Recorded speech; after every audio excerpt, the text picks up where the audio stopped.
I'll call to order this College Township Council regular meeting for Thursday, July 18th. Please join me in the Pledge of Allegiance.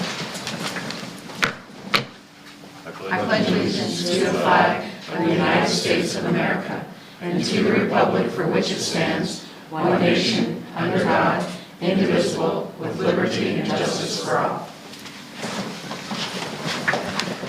As an announcement, Council did meet in an executive session prior to the start of this meeting to discuss a personnel issue.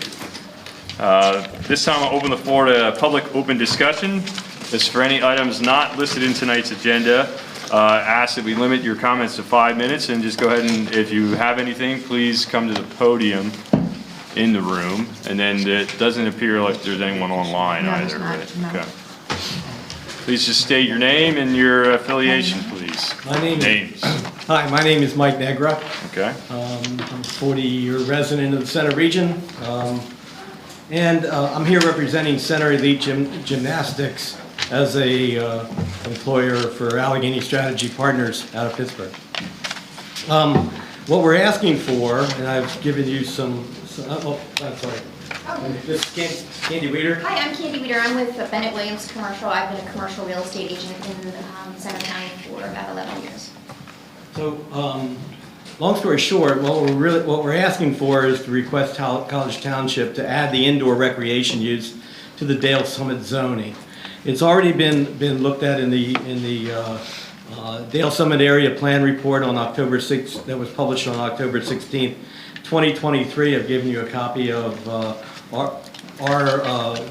or .2 and what the future is of that particular park.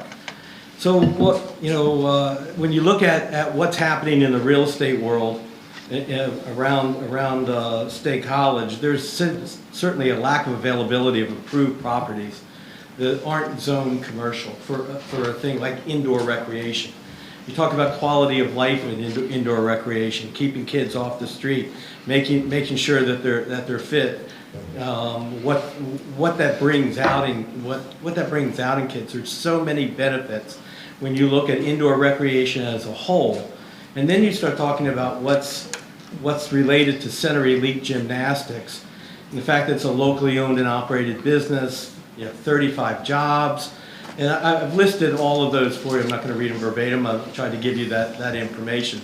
But Candy, I'm going to turn it over to Candy about the real estate aspect of it and how important we believe, and you've recognized it in your Dale Summit report, that industrial parks might be considered almost a dinosaur because there's nobody bringing that sort of major sort of manufacturing back into this type of area that might be going to more urban areas where the job workforce is more abundant. And the Cornings of the world, or the Secors of the world that were in State College when I moved here 40 years ago no longer exist. So Candy? So I think that the biggest issue that we have with the indoor recreational facilities is they're approved in the commercial zone. Unfortunately, these individuals that are indoor recreational users, I've spoken to 4 probably in the last 4 months, I would guess. Tracy from Center Elite is actively seeking. A few others are casually seeking a location, but these are smaller users. She has a large business when it comes from a local standpoint, but she does not have the means to be able to purchase commercial land and develop. With the inflation of construction costs, her budget is even tighter. We're looking at a $3.5 to $4 million project here. That's a huge project for a local business in town. They can't afford the commercial rates. We're seeing commercial rates in College Township anywhere between $200,000 per acre to $1 million per acre currently from a commercial standpoint. I currently have 100 acres under contract on Shiloh Road. I know firsthand, what these properties are going for. And I'm seeing the commercial land just skyrocket in price, which is good for our community, but it's difficult for these local businesses. The industrial zoning is an ideal location for these people for multiple reasons. One, they're going to be putting up a metal building that's more suited for the commercial zone. not suited for a retail plaza or up against a housing development. So one, the look and the feel will be industrial. When and if that user, that an indoor recreational park user moves out, it'll be really easy to retrofit that metal building into an industrial use. So we have price, we have the look of it, and then The use of it, and it's really more of a nighttime use, a weekend use that actually complements the industrial zone. Right. Usage. So even from a parking standpoint, from a traffic standpoint, to me, it's like you're using it over here for industrial use, and then we're flipping the page and we're moving it over into the indoor recreation. And so that's what we're asking for. Unfortunately, our client with Center Elite is on such a tight time frame that the idea of waiting these 16 months or 18 months until this particular Dale Summit zoning as depicted in your study is ready to be implemented doesn't work. She has to be done by August 2025. Okay, so we're talking about a fast track, a consideration, a micro consideration out of that big plan, and say, yes, if we're going to do it anyway, let's accelerate it, let's move it, and this is how we're going to benefit from it. So that's what we're asking. So Benner Township currently is one of the townships in the area that has indoor recreational facilities approved in their industrial uses. The problem we have with Benner Township is that there are no small lots. We need 3 to 5 acres to accommodate her. And as I said, it's not just her. There are many others that are also looking. Our town is just blessed with some amazing athletic capabilities, and that's why we see a big surge for these indoor recreational facilities. Plus, we're very touristic. We're very heavily based on tourism, and it gives people an opportunity to partake in those athletic activities, camps, events, whatever that particular user is offering. So I think the biggest problem for us here is, one, we know from the Dale Summit report that you're in favor of these kind of users. The timing is just the problem for us because we need to get it approved in the industrial zoning and still then have time to submit our land development plan for approval and be constructed by August of next year. Okay, thank you. Mike, Candy, does staff have anything to add before council? For the council. Okay, I guess we'll turn to some of our zoning or PC experts first, right? Previous PC. Who wants to go first? Rich, how about you go? There you go. I have less time than there. Yeah. So yeah. Well, No, I mean, I think it's potentially something we could discuss at a future agenda. On a future agenda. Yep. I mean, I've got no immediates. There's reasons, but yeah. in light of our work on the small area plan, there might be an opportunity. Okay. Susan, comments? Agree. Okay. Eric? Yeah, sure. Like Rich said, there are reasons. It's not just a matter of adding. First of all, you're preaching to the choir here when it comes to the need and the support for indoor recreation. That came out loud and clear in our recent park study. And all of us, several of us grew up here taking advantage of the recreational opportunities and see and appreciate the need. But it's more than just adding it as a allowed use in industrial zoning district, because it creates a different impact than the traditional industrial zoning uses. That is one of the reasons the land is cheaper, because the developer doesn't have the more expensive infrastructure to support that 7-day-a-week type use, whether it's traffic, pedestrians, streetlights, the kinds of things. I live adjacent to that industrial zone, and after 5 o'clock at night, there's nothing going on there. So there are no sidewalks, there are no streetlights, there are none of the things in place in that zoning district to accommodate safely 7-day-a-week nighttime activity. So my point is that there's more to it than just adding that as an allowed use. The requirements within the industrial zoning district need to change if you're going to allow things like that in the zoning district. It's just kind of planning 101. But as far as the fit, you're right on all of those things. The complementary uses, you can share parking, the building styles, and that's one of the reasons it's identified as a potential use. But it's not just as simple as us having a public hearing and adding, what do we call it, indoor recreation as a use. There's a little bit more that has to be done as far as evaluating what the requirements are for developing that type of business in the industrial zone. Okay, thanks. Tracy? I agree with Rich that it can go at a later date. Yeah, and We want to tackle it. It's just not that simple. yeah. And we foresee that being a use in industrial, potentially in the future. Yeah, I mean, I'm in agreement with, I think, bringing it on another agenda. When, timing-wise, can you speculate at that at all, or?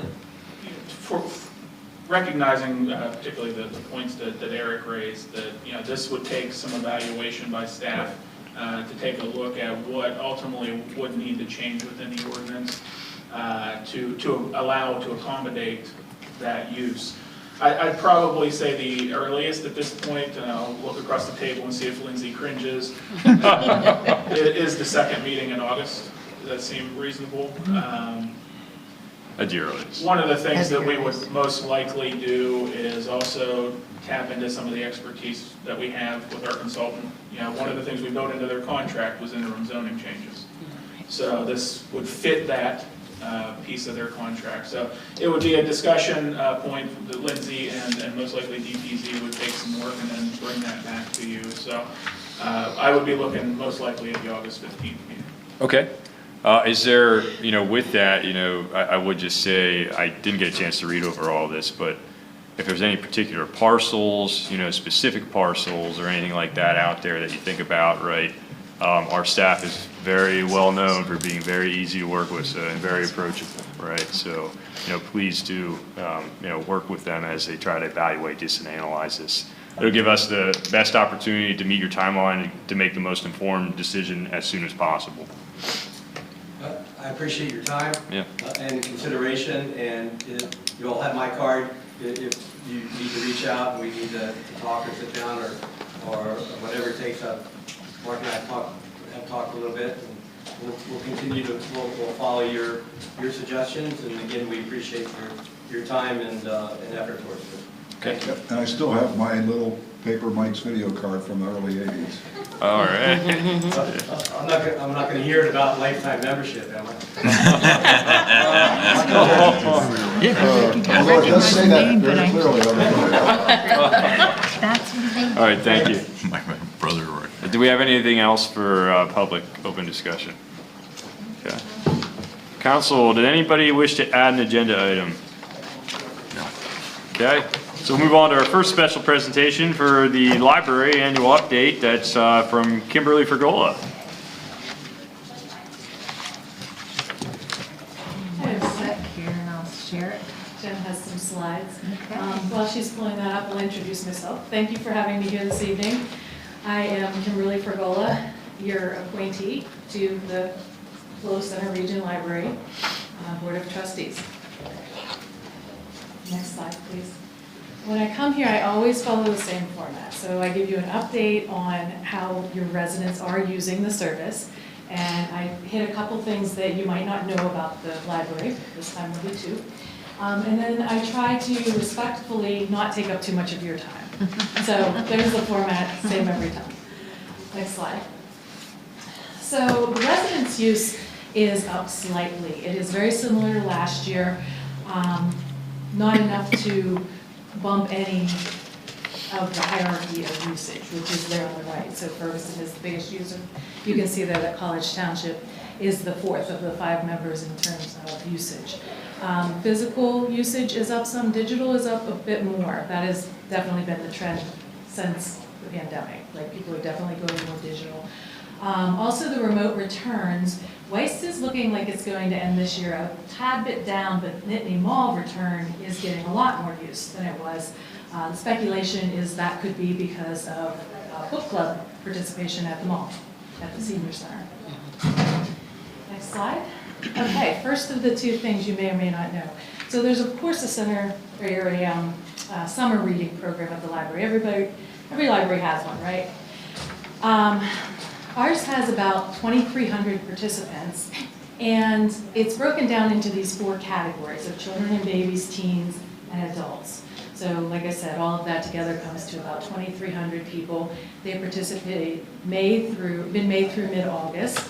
And you might say, well, how do babies participate in a reading program? So that's, of course, about someone reading to them. And SCLO offers a list of 1,000 books your child should be exposed to before kindergarten. So, that's 200 a year about. So that's a lot of reading to the babies and toddlers. So then the next group, the children, goes up to about age 12, and there's a lot that the library does to get them involved in this, offering different genres, trying to encourage them to pick books that they might not choose on their own, and offering tickets that they can win prizes. And then the teen and adult programs are pretty similar. You set your own goals. There are some activities surrounding them, again, to encourage trying different things.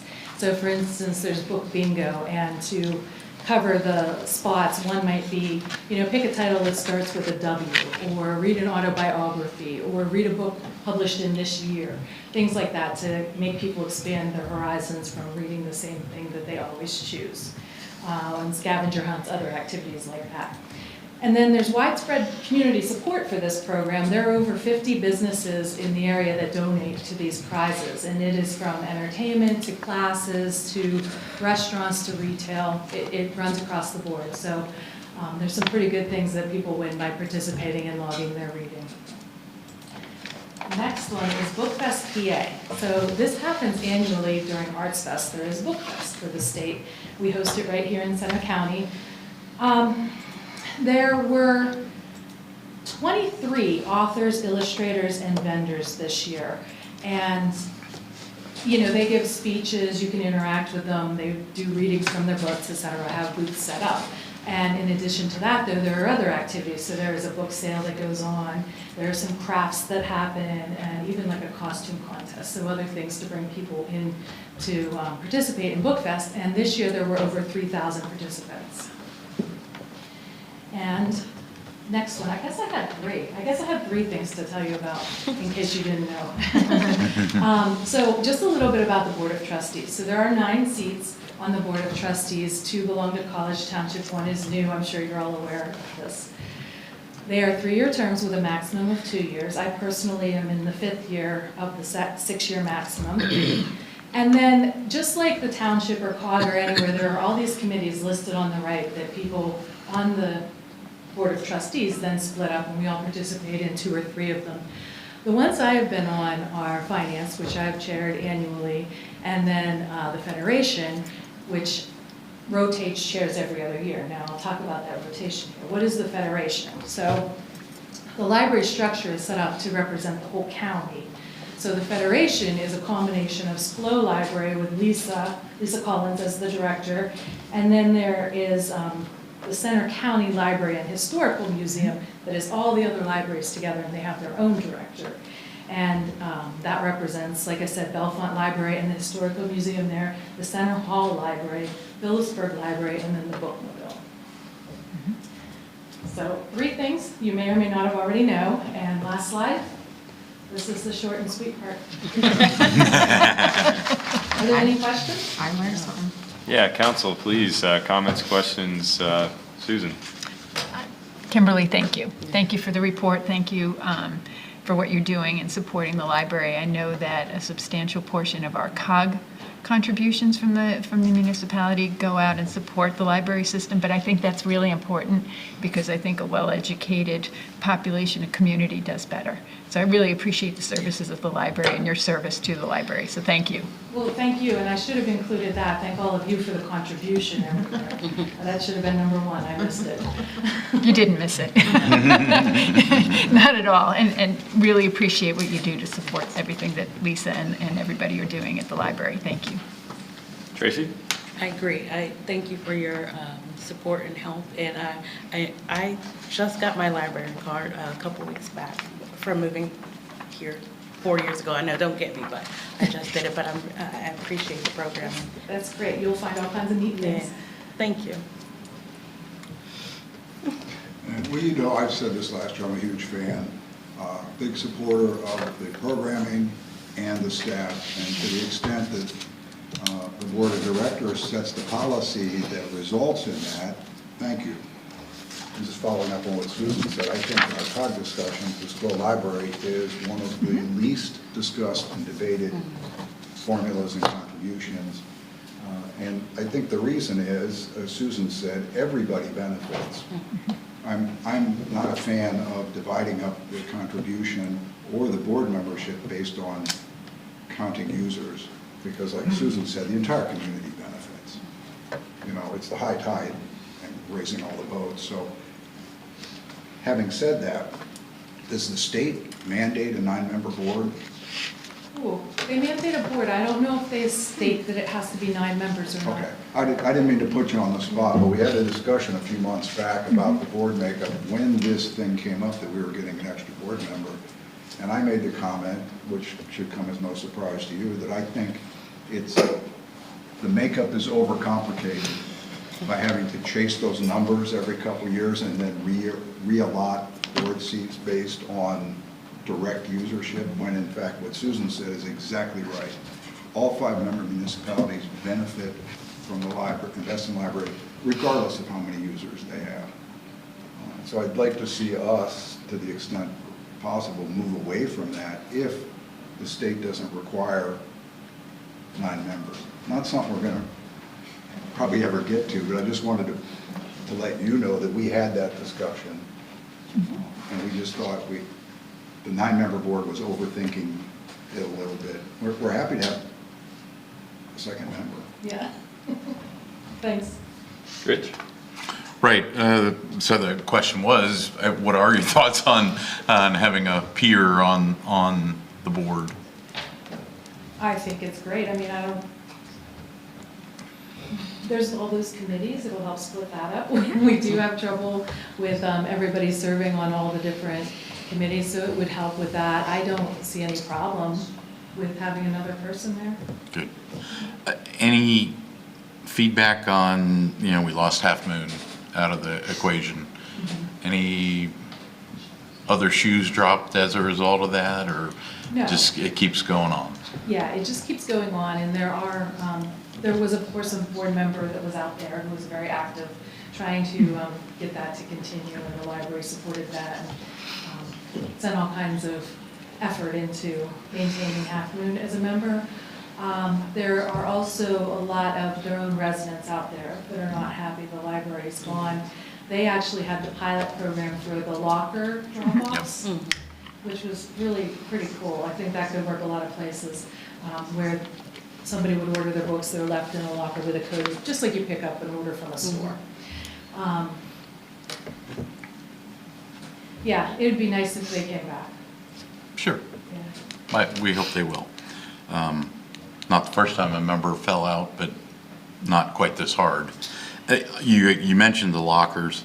Is that still in Half Moon, or is that going to be relocated? No, everything's out of Half Moon. Okay. Did the locker land anywhere? That was still in? I'll have to ask that. Actually, when I mentioned it myself, I was like, I wonder where that is now. So I don't know the answer to that, but like the book drop and those lockers are. I know that their board was making a plea to leave everything there, but it just doesn't seem appropriate, with that. But it is a neat program, and if there's some place that it could benefit, that'd be great if we could find that. I will find that out. I can filter the information to the Nice. Thank you, Jen. And thank you for your service.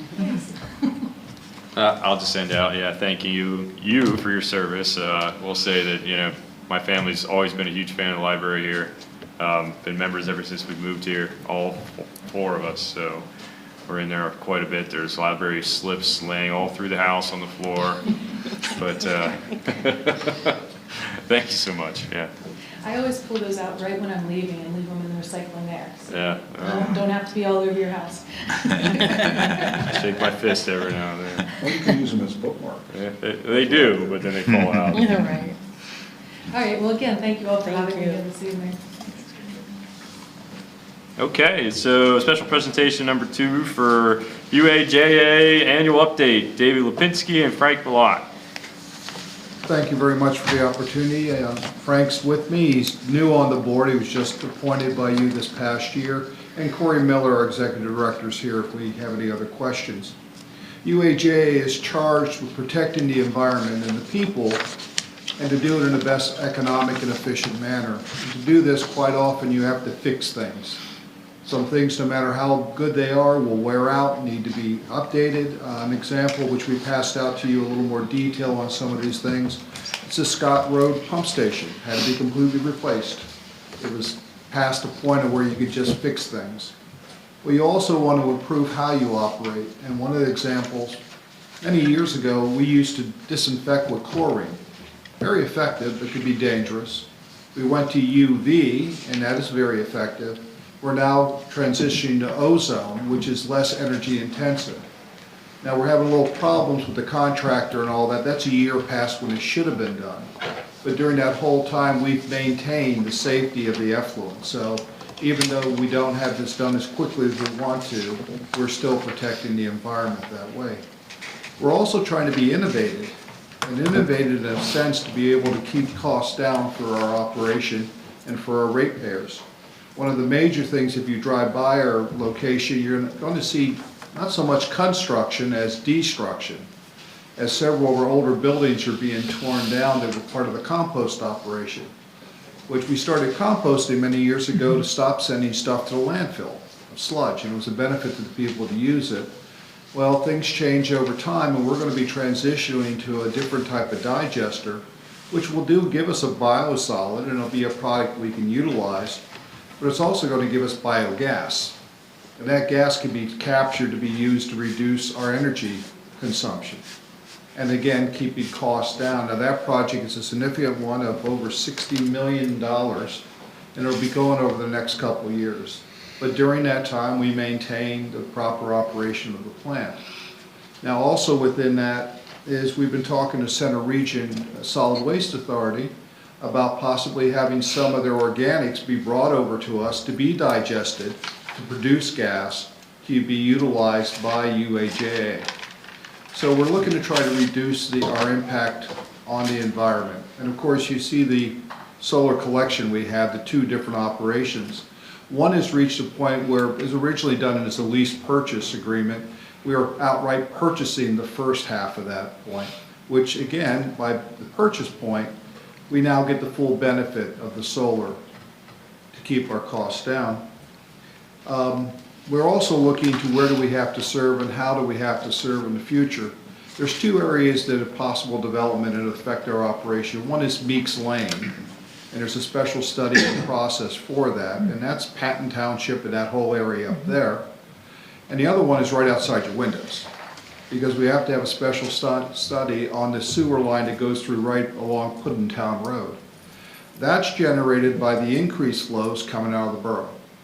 And they're reaching a point now, and it has not caused a problem yet, but looking in the future, we may have to upgrade that entire system that goes through.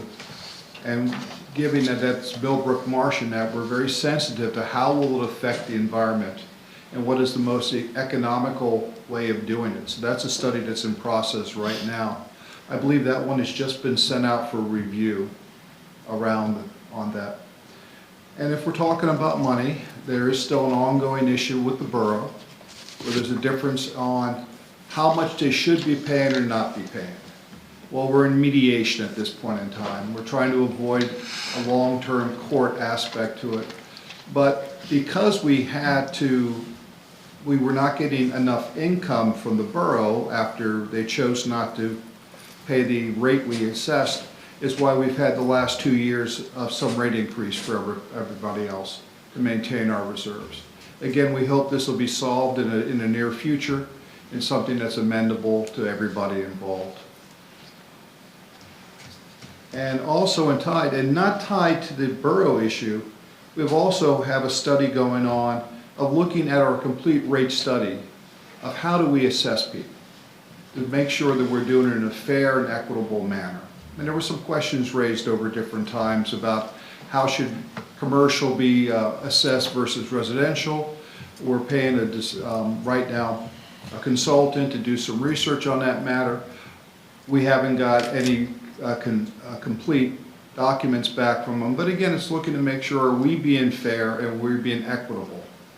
So that's where UAJ is at this point in time. It's an ongoing construction there. And yes, the sheep still come down and they're doing the grass underneath solar for us if you want to stop by anytime.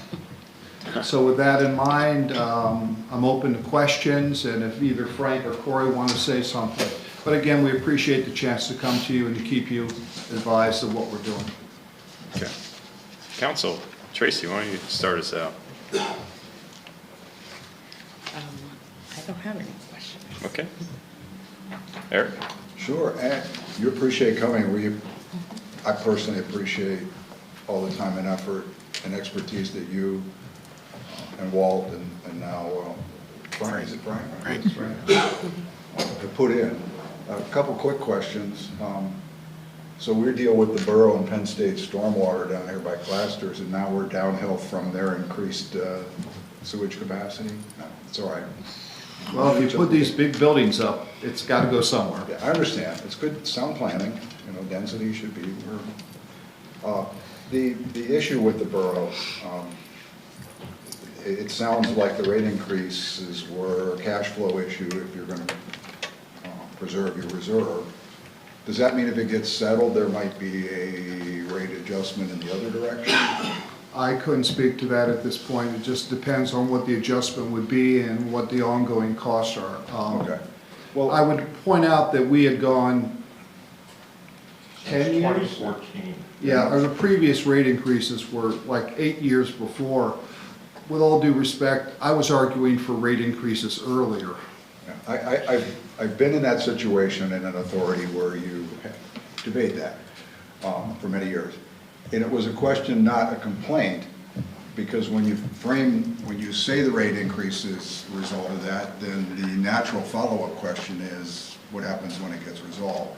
Understood. And that's the only reason I brought it up, is that quick follow-up. I thought I read in two different places, 4 million and then 2.8 million. Did I read in the executive director's report it was 4 million, or did I misread that? What you have to have within there is they've just been billed for a quarter, and that hasn't been paid yet. So there's the past due, if you will, plus the current. Okay, so the lower number is the past due? Past due. Okay. And that includes partially interest and the fine that they were assessed for not paying on time, or not paying fully. But going back to the point about a rebate or reducing, we were looking critically about the fact that there needed to be an increase even with the rest of the population. And when we were looking at the same time the borough, we wanted to first see how the borough worked out. But we were confident that we may need to do the increase that did occur for the rest. The bond reserves that we must keep, especially with the borrowing we've done, is significant. And we have the money, there's not an issue there, but to meet the bond requirements, we have to make sure we keep our reserves high. That's all I got. Okay. Rich? Certainly. How many years is it now, Dave? Well, I think I got on in 2002. Wow. Or 3. A little bit of I institutional. was asked to take over a partial term for 2 years. I haven't trusted Adam Brumball since that day. Still, no, I've enjoyed my time on that, and I certainly appreciate being reappointed. Absolutely. You've represented the township very well. Thank you. I would be remiss not to once again thank UAJA for their investment in getting rid of the stench that rolled over College Township. It's been so much nicer, and it's so greatly appreciated. And that goes into the line of the innovative. I love what you guys are setting the bar for this type of operations and everything, so really appreciate that. The one thing I would leave you with is a little bit of an ask for consideration, especially College Township's representatives, in that we're having extensive discussions about attainable housing. And one of the things that has come up is the fees and that and whatnot. And one of the ones that I got identified was sewer tapping fees. Attainable housing is talked about throughout the region as a public policy goal. And if there was any way that UAJA could find to assist the region towards that goal, it would be greatly appreciated. Assuming that we don't run into the burden or the problem of not treating people equally. Right. You know, we've had people come to us at different times asking for special consideration and all that, and we have to be very careful. Mm-hmm. Because if we say yes to something, how do you say no to something comparable? So I'm not saying it can't be a consideration, but similar to what Eric said about if you're going to change zoning on something, there might be other circumstances you have to keep consistent about on that. Yeah, we're kind of aware of that. I crutched that with the innovative. I prefaced it with the innovative. Corey can be very innovative when he wants to be. So, but without the ask, you wouldn't know we're thinking about it. So we want to put it on your radar. Get me connected with the people who are talking about that. Yes, we have ways that we can be innovative. That's excellent. Thank you so much. College Township is actually well suited to be the location for that innovation. Excellent. Excellent. Thank you so much. That's because of proximity. We get maybe some of the good and bad. By proximity. I just looked. It's our turn for good. He was appointed January 6th of 2003, so 21 years of service, though. Oh, wow. Yeah, Thank you. that needs to be saluted. Thank you. That's all I had, Mr. Chair. Okay, Susan? No, I have no questions. I'll be very honest. I've tried to keep up with some of the work that you've done with the anaerobic digester. You brought that plan forward at one of our previous meetings, but I'm not an expert on that.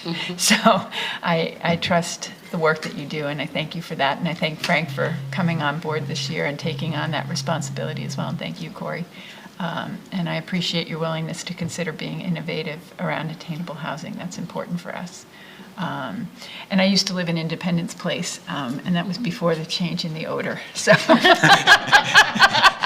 I always felt like that was just part of the experience. Ma'am, I live on Spring Creek, Yeah. Creekside Drive in Hauserville. I'm Yeah. downstream of it all. Well, and you know, I mean, it was never great, but it was not the worst of my problems at the time. So anyway, Yes, ma'am. I appreciate the effort to make that better for the township and for our residents. So thank you.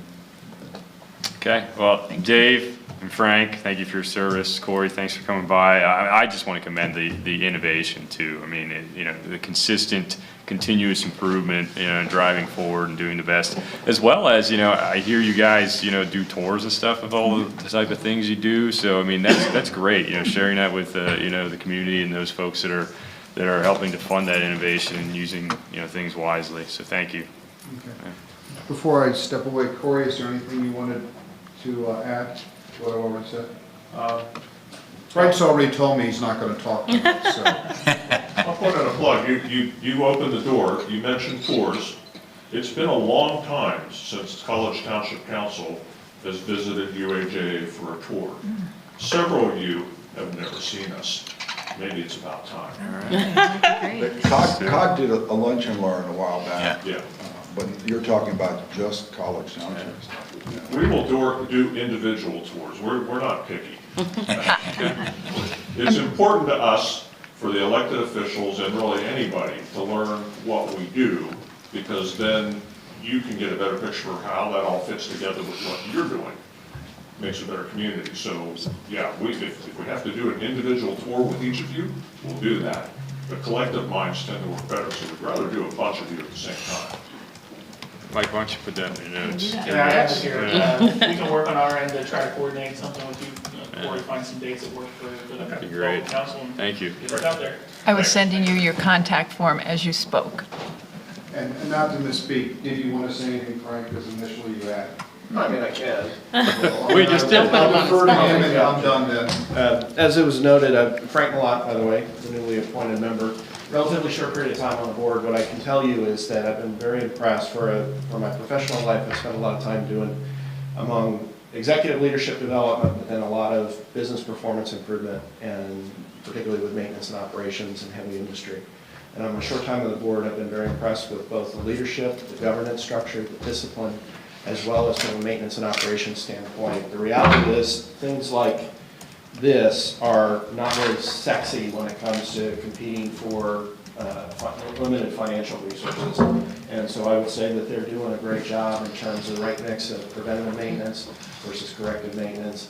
And that I've also been very impressed with the due diligence of all the staff members from the presentations that I've been able to see since I've been on board. So my confidence is high. I think your confidence should be high that the money's being well spent through being a good steward of those limited resources.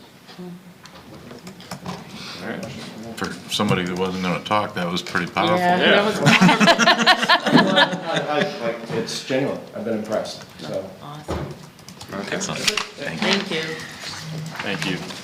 Thank you very much for having us tonight. Thank you. Thank you. Okay, so we move on to reports. Manager's update, please. Sure, so I'll lead off the manager's update with an update on the manager. I've talked to Adam a couple times here since he has assumed the interim COG executive director role. He is doing well, but also has a very full plate. So that's keeping him very busy, and it's been interesting, I'm sure, for him to get in there and get the full peek behind the curtain of COG operations. Moving down the list, speaking of full plates, our planning commission has had a pretty full plate as of late, but they do continue to work towards form-based code. Really hasn't changed the timeline in terms of that discussion, still thinking it's probably in that 18 to 24 month range, depending on how things advance. So just putting that out there. Solar power purchasing agreement, the endpoint keeps shifting a bit on this one as it continues to be fine details on legal review. At this point, we're looking sometime in August for us to see the documents and hopefully get those back in front of council for your opportunity to consider those. Path Campus. Happy to note that we are allowed to use our appointed engineer, Keller Engineers, and we're going to go ahead and utilize them as our lead engineer on the project. We'll be going ahead and doing a scoping meeting here pretty soon in the next couple of weeks. Dawn and I will probably run point on that in terms of the staff. We have had discussions with PennDOT, so once we get Keller kind of on board here and up to speed, we will have our E&E scoping field view with PennDOT as well. So we actually got an email earlier today from the project manager at PennDOT throwing out some dates for that. So we are moving right ahead. It'll be slow to start and it'll go fast and furious. So hold on. This one didn't have an update under the casino, but obviously late breaking news is hitting the news today. The PA Supreme Court did affirm the Pennsylvania Gaming and Control Board decision to award the license to Mr. Lubert. So we are kind of waiting to see what the next pieces of the puzzle are in terms of the casino, but we're pleased to have that uncertainty kind of resolved, at least at this point, and we'll see where we go from here. Attainable housing, this is actually on the agenda tonight, so I won't belabor that one. Did want to note a couple other things that didn't make it into the manager's update. We just last week executed a professional services contract with the firm JP Thornton. They're a geotechnical engineering firm. We have brought them on board to investigate and develop a solution for the sinkhole that has been languishing out at the Nittany Mall, right in that rural King Basin. So once JP Thornton has done their work, then we'll be looking at putting a bid out on the street for that solution. Ultimately, all of this gets back billed to the property owner. It's within our authority to go ahead and do that, but I wanted to acknowledge that we do have them under contract, and Jerry Northridge on our staff has been running point from the staff side with JP Thornton. And last but not least, August 3rd is College Township Night at the Spikes. So I know everyone around this table is aware of it, but I put it out there for our CNET audience as well. All right. Questions for the manager? Just one on the solar. Does the delayed implementation impact our current contracting for? Right now, we're fine because our last contract extension was an 18-month. So it carries us into, I think it's June of 25, don't hold me to that specifically, but we're at least into next year. So right now, we're fairly confident that we're okay. But obviously, if we get into next year and it's still languishing, then we're going to have a discussion. Very good, thank you. I have one too. Path to Campus, Mike, this is really good news. At our MPO meeting 3 weeks ago, we amended the current tip, add $30,000 for engineering for the project. Is that money that goes directly to College Township to help pay Keller, or is that a combination of in-kind from PennDOT, or do Probably have to we kind know of talk yet? through that. Yeah, I'm not sure how that will get diced up, quite honestly, but yeah. I thought it was for actual PennDOT expenses as part of the project. It's not for Keller, it'd be for PennDOT, their in-house expenses, I thought. So they will be doing like their participation in the upcoming meeting, and maybe some. And they'll do an environmental clearance, they do some of the stuff. Is that stuff we would normally have to pay for out of our budget? Yep. I'm just trying to figure out, so that is. Some of it is definitely, a net win yes. for us. Yeah. Oh, yeah. Absolutely, Okay. absolutely. That's what I was really just trying to. Take that MPO hat off for a little while when I forget these things, Eric. But yeah, obviously a net win for us. That's another. A little more money that helps stretch us out, and we can continue to do the projects. We're in a good place. All right. Anyone else? No. All right, we'll move on to COG Regional County Liaison Reports, and we'll save you for last, Rich, so you can give your Okay. extended report. Tracy, you have anything? Ours was canceled for this month. Okay. I don't have anything. Yeah, we have a number of written reports that'll be in the record, or are in the record, but if you guys want to speak to any of that, go ahead, Eric. Nothing on top of the 2 written reports. I put in one for Lucy and one for MPO. Okay. I have nothing additional to add. Susan? Public safety was canceled, and CTIDA, you have my written report. If anybody has questions, let me know. Yeah. Oh, I guess my only report is I didn't have executive, and you guys saw why today. So no general forum on Monday. Rich? Submitted a finance report. Any questions on that? Some of it dovetails into Eric's Lucy report regarding planning. Yeah, we saw the same presentation. Yeah, I think, yeah, you were the afternoon, we were the morning. So Yeah, same report. If you were to talk about that, I'm happy. No, I referenced it in the report. If there's any questions on that, I can answer. I have one question. Please. About the budget guidance. Guideline? Guideline, right, guideline, so last year it was about 8%, am I remembering that correctly? There was some. 8.65. And this year it's 3? Because I was thinking about that, 3.78. so 3.78, so I was thinking about that in terms of, I just wanted to clarify that, because tonight we're going to talk about our priorities with the COG. So 3.78, okay. Yeah, and on an interesting note on that, so in looking at what it would have been under the the old HR policy and the new that we adopt, it would have been 3.3 and it's 3 this year. So it was a 0.3 difference. And everything. By using a different metric than before. Well, that we adopted the metric that everybody else was using as opposed to the average of the average. So on one side, 0.3 is, especially when you're applying it to a big number, is a good thing. But on the other side, it's only 0.3, so this is a good transition period where the 2 numbers align as well as they could. So it was a good. Some years it wouldn't have. Correct. correct. It would have, well, last year it was vastly different. That was good planning. So it only took us, I don't know, 10, 20 years, so, but yeah, we got it done. So, but. And that will change each year Yeah. based on the CPI? Correct. Okay. It's what it is as of June 30th. Okay.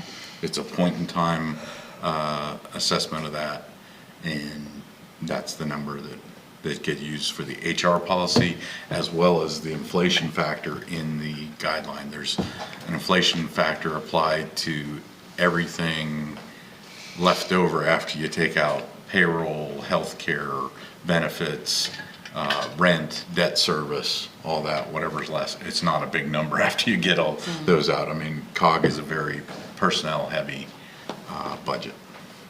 But we do have, in case the paper clips get more expensive, we've got those covered.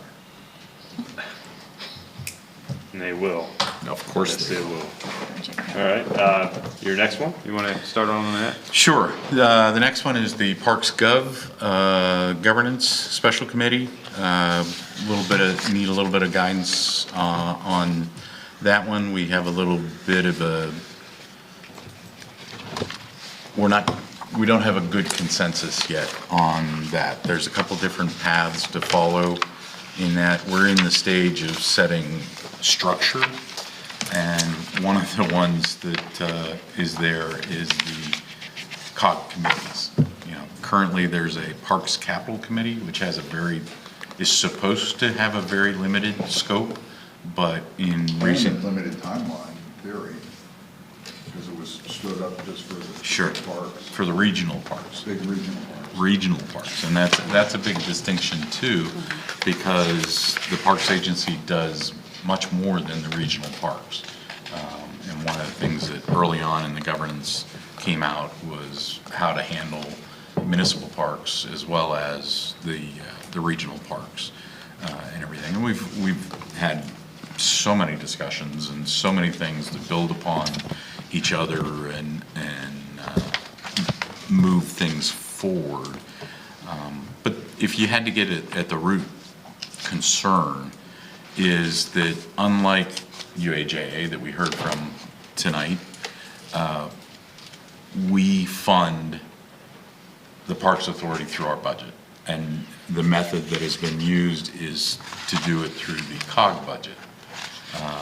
That's a little different than usually with an authority. For long-timers, CATA used to come to COG to present theirs, and then somebody, I don't know who that was, said, you know, really that it's the municipalities that should be approving this directly and everything. So you have those kind of things. So I just need there's a portion of the committee that feels that we have the tools in place to manage things as they are now, and then some that feel that it is because of the size dollars and the source of the dollars that it is appropriate to have an oversight facilitated committee working in concert with the authority because of the money side. You can't ignore the money side. And you know, I think the other thing is committees are great resources. You know, Eric's report references Lucy hearing about the local planning and whatnot. And finance heard that too, but it's a different perspective in Lucy than it is in finance. Finance is just looking at the dollars. And can we afford, can't we afford, how are we gonna pay for it, all that kind of thing. Fortunately, we've whittled down, you know, when I first started, finance figured everything out. You know, they were the subject matters on everything. And and fortunately, we've pushed back and so that the authorities or the committees have more input and can digest the policy level decisions and everything in their specific scopes rather than finance try to be judge, jury, and executioner on every agency of the COG. I take what all of you share in your reports and what you think is important, and that forms how I approach finance. And I'll tell you if I don't think we can afford it, or how we could afford it as well. So I think I laid out, positions and whatnot in the discussion that I had. I just need to get direction so that I'm moving in concert with your thoughts. Okay. So the question is, as far as council, how do we support? Do we support a continuation of some type of COG Parks Committee or not, is what you're thinking? Pretty much. Yeah, okay. Yeah, let's just. And the other thing, it's a critical time. One of my big things is we have reframed the tenor of the parks. I mean, it was pretty contentious there for a while. And we're gonna be transitioning some things so that, in my view, that seems like to have a time to have more opportunities for communication and feedback and that, not less. Which is, if we just nuke the Parks Capital Committee, which I don't disagree with that. But as opposed to nuke, I would say repurpose to a grander vision for parks. And the big thing, I respect authorities. We ask and we indicate what our priorities are to our representatives and everything. But at the end of the day, they're responsible for their budget and it's their dollars and everything that we pay them via fees. We don't have, that's a little bit different with the parks. So it's the same but different. Okay. Susan, you want to share your thoughts? So I had a couple of questions. I hope I have a couple of answers. I think you do. So I appreciated what you did with this. This was very helpful, but I came away with one really basic question, and it could have been a glaringly obvious thing. Okay. There are two separate COG committees, Parks Capital and the Parks Gov, correct?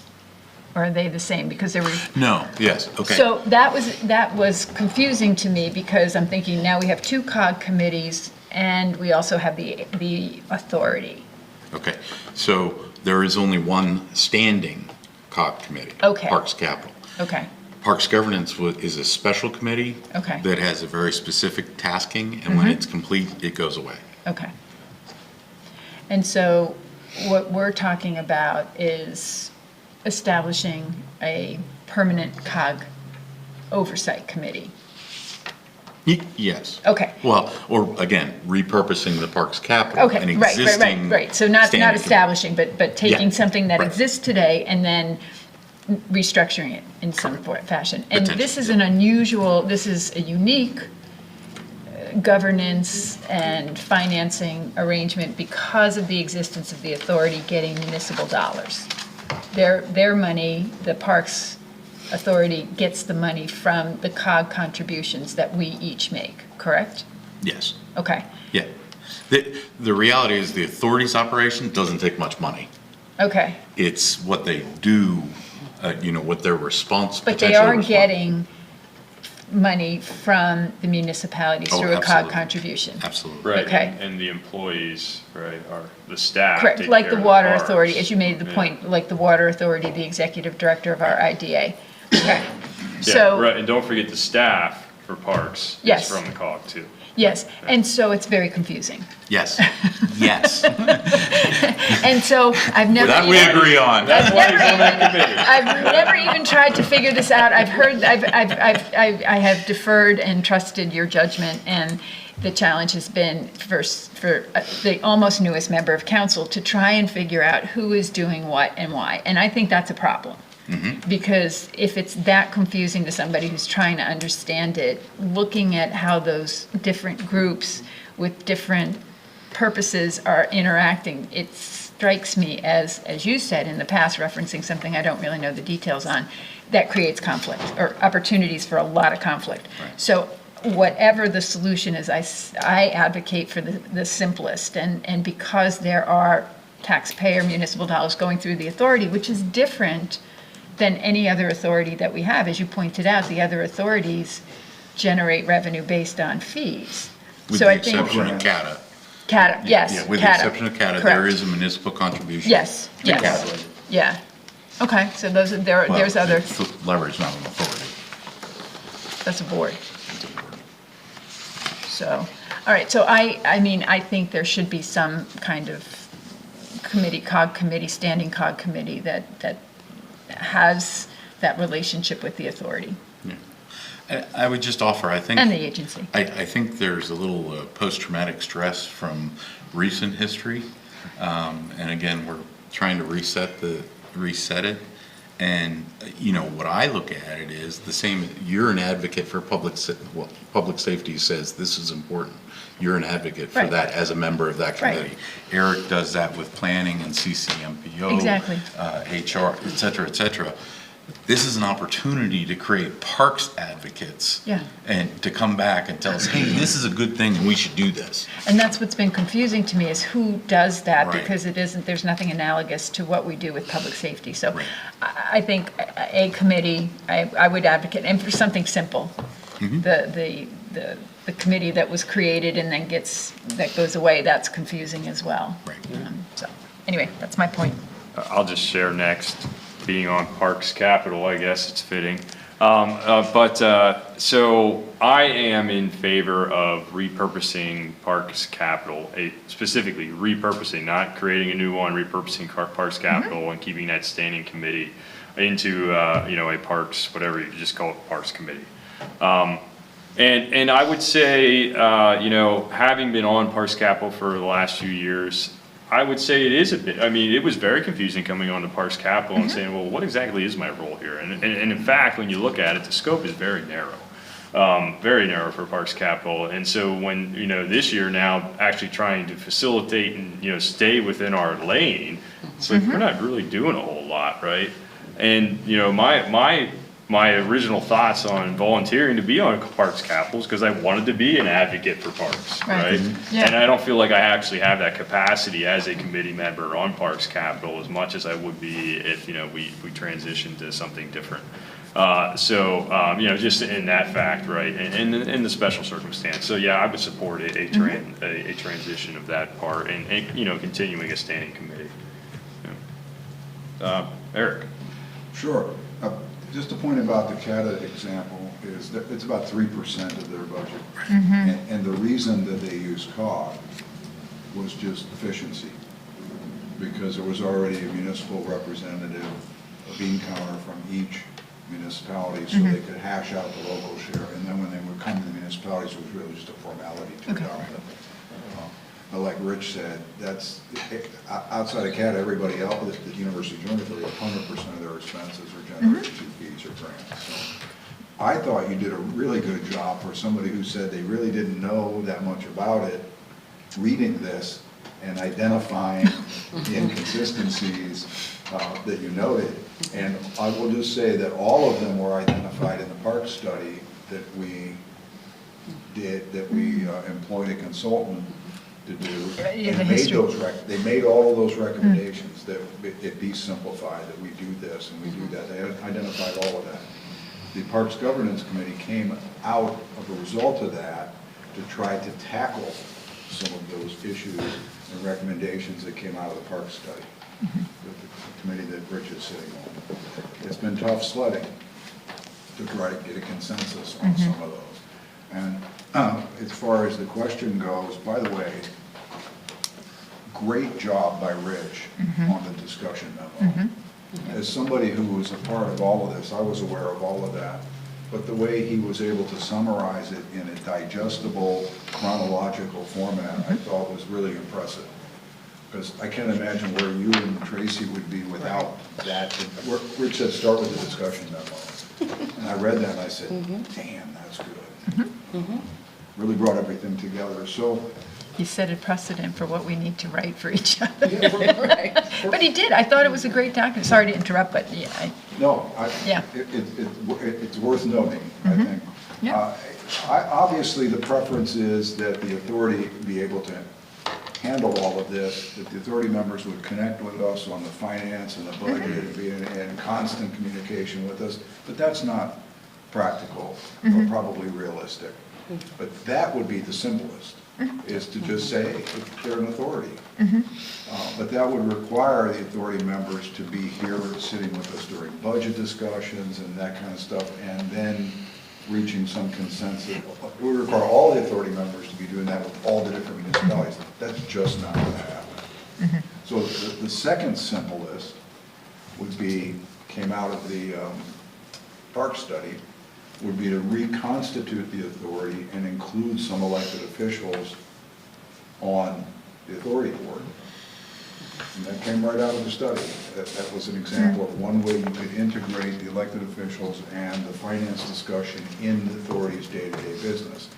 Again, however, though, that would then require elected officials to be in constant contact with their own home municipalities and, you know, be responsible and have the best interest of the authority, you know, and I'm just not sure that's...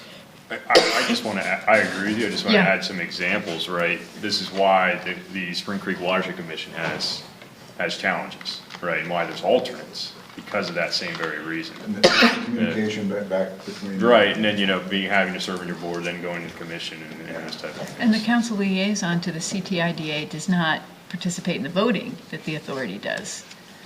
And that was a heavy lift. That was a lot to ask, I think, for the authority to just, you know, reconstitute it. So I think Rich's suggestion then is the next best solution. And could I offer something on the elected official?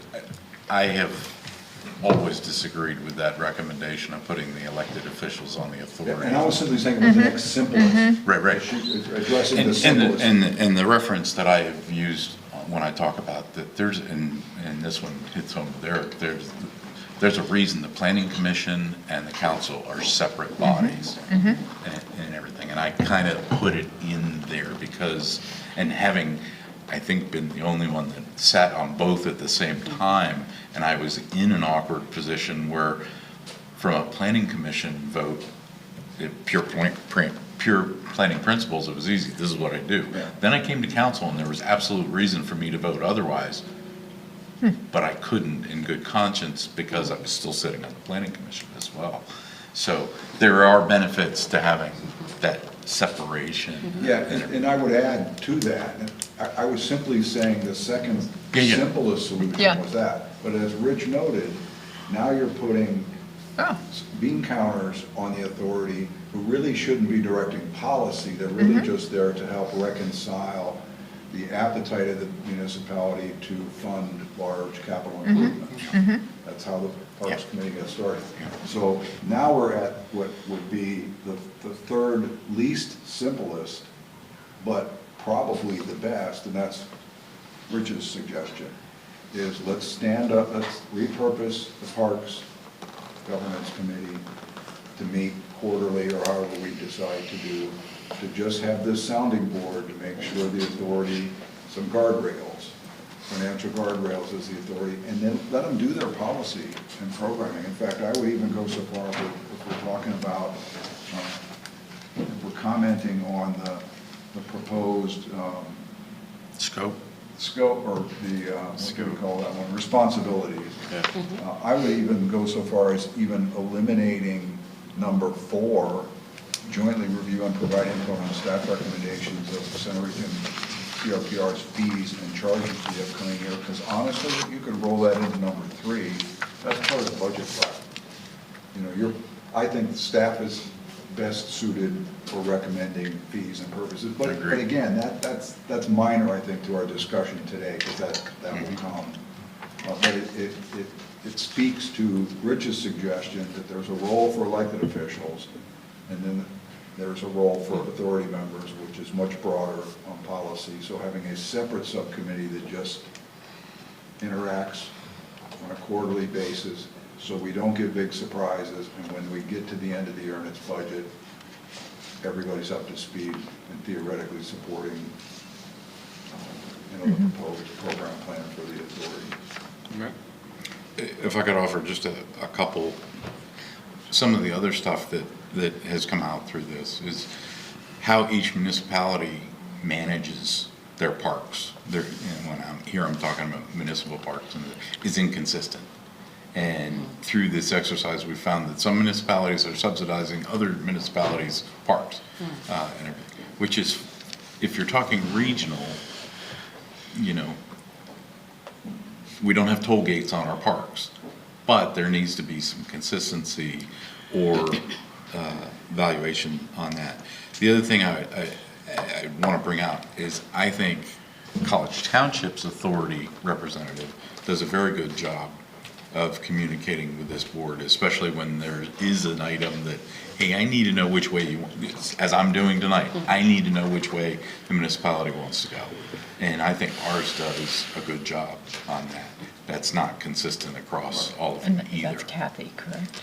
Is that Kathy? That's Kathy, Yes, yes. yeah. Where we ran into problems is the regional was with the municipalities who didn't Yes. connect well, communicate well with their, it wasn't this township. Right. And by the way, we are one of the townships that's subsidizing other. Yes. I can imagine. Just by the breakdown of regional and Sure. It has to do with maintenance dollars, right? That's Correct. it's just, yeah. everybody's specific. doing their own capital, it's just the maintenance. No, not everybody is, but okay.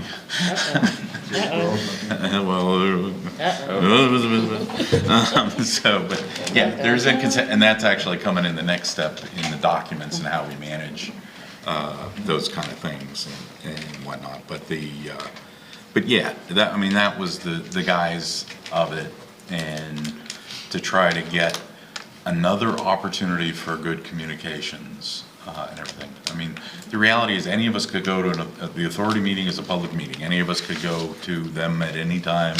It's even easier now with Zoom. But we need to be candid. We have trouble getting elected officials to the meetings that they're supposed to be going to, let alone electives. So this provides just an opportunity to get another set of eyes and subject matter expertise eyes that you don't have to train. And that was one of the things at Parks Governance, we had to teach ourselves all of this. You know, the authority members that are members of our committee had a good advantage on that. But the elected officials needed to get up to speed on various things. But the other side of it is that we educated some of our authority members on how authorities are supposed to be operating and dollars and all that kind of stuff. So it was I felt it was a mutually beneficial exercise to get us towards a long-term solution. I look at the Parks Capital, that was a knee-jerk reaction to get past the critical moment then. It didn't set it up for the long term. And we still have phases of those large regional parks untouched.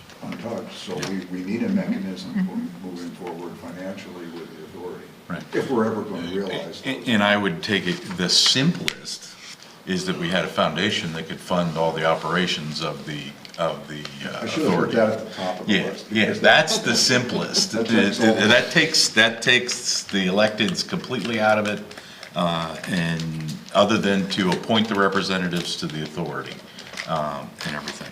So I hope, we've talked about that a lot. Anybody who's stood up a foundation, that's not something, that's a destination. That's not let's go, we got a foundation.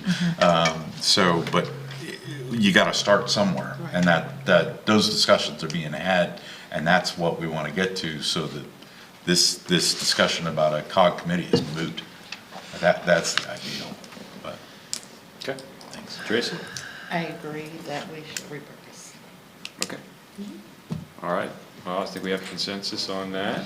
I'm going to be sitting in religion. Just to make aware, there has been some discussion about the potential of delaying this next step until the new COG executive director is in place, and allowing that individual to influence it as well. I think that's being discussed. If that's the case, then probably the July meeting and probably even the August meeting will be canceled. Well, if it isn't, I'll be there. But Represent yeah. what I think is the consensus. Yeah, and that's why it was especially important, because I don't know if council, I'm not gonna be available to attend that meeting next week, and so I had reached out to Eric in particular because of his expertise on authorities. History. Rhetorical oracle, and You do a everything. better job than I would. So, I'm not, just like Susan said, I'm not an expert, but I want to know the meetings, I know what's going Right. And then I thought it was important that he have, the same as me, have the consensus of council. So I thank you, I I'd still appreciate it. struggle if I went. Well, it's a big learning curve. Yeah, it's a big learning curve. Thanks again for that document. That's all I have, As long Mr. as we Chair. don't kick the can down the road after he starts and we say, well, he's too new, he can't make any decisions, so we're gonna have to. Yeah. I'm gonna leave that one alone, and that is exactly, I mean. Because I could see that one coming too. Well, I think Eric and I It's like both. the facilities. Exactly, yeah, I think Eric and I both said that that's a process that should be moving forward. Yeah, this has been a long-standing issue, yeah. and the people who know it are here. It's just like anything, the later you start, the later you finish, Right. so, and if you can move stuff simultaneous, you should, but it's also important to get to a point of, Eric really likes consensus, overwhelming consensus, so we're working towards that. So that has been our goal throughout, is to get to that level. And outside of this, I think we're pretty close on everything, so, thank you. All right, so we'll move on to other reports. PC, Matt, you have anything? At least a good joke for us? No? For the sake of brevity, no joke tonight. I'd ask that you extend the invitation to the UAJA tour to the PC members. Last night, we approved the State College VA, recommended for approval, the State College VA Land Development Plan, and we also recommended for approval the Home 2 Suites Hotel at Shiloh Commercial Park. That's all I have. What's the VA doing? Like a parking lot expansion. Oh, okay. The parking lot's full every day, Yeah. like literally full of capacity. There's people parking in the travel lane. I walk by almost daily. Busy spot. And it's only going to get busier. They're adding about 27 new spaces and some parallel spaces along the side, some street trees. They're going to continue the sidewalk that goes the rest of the way out, so. Oh, I was gonna ask that. Yeah, so. So how did they do that and still stay in the impervious, under the impervious number? Did they have room to grow there with impervious? That's a large lot with a lease area on it. for Okay, the so the VA. lot's bigger than what's developed? Yes, these are separate tax parcel for the lease area for the VA, but it's a much larger lot. Oh. Okay, thanks. Any questions before he takes off? Any other Are you questions? serious about one, Jim? No, he wasn't. No, he's coming No back. joke. None? Really? Oh, no. Bummer. The joke is, there's no joke. Does anyone else have a joke? Staff, do you have anything else to report? No? I like that. Yep, go ahead, please. And I'm used to following the jokes, I'm a little off. Yeah, I know, we're all kind of Stuck just, there. Dun, dun, Just a dun. couple of notes, this is obviously the only meeting we're having here in July, so just to acknowledge, it's French American Heritage Month, Minority Mental Health Awareness Month, and July 26th is National Disability Independence Day, which commemorates the signing of the Americans with Disabilities Act of 1990. oh, wow, Excellent. very cool. Yeah. Well, I'm going into consent agenda, and so if you need a joke for tonight, there is one in the consent agenda that's pretty good. So you can look at that.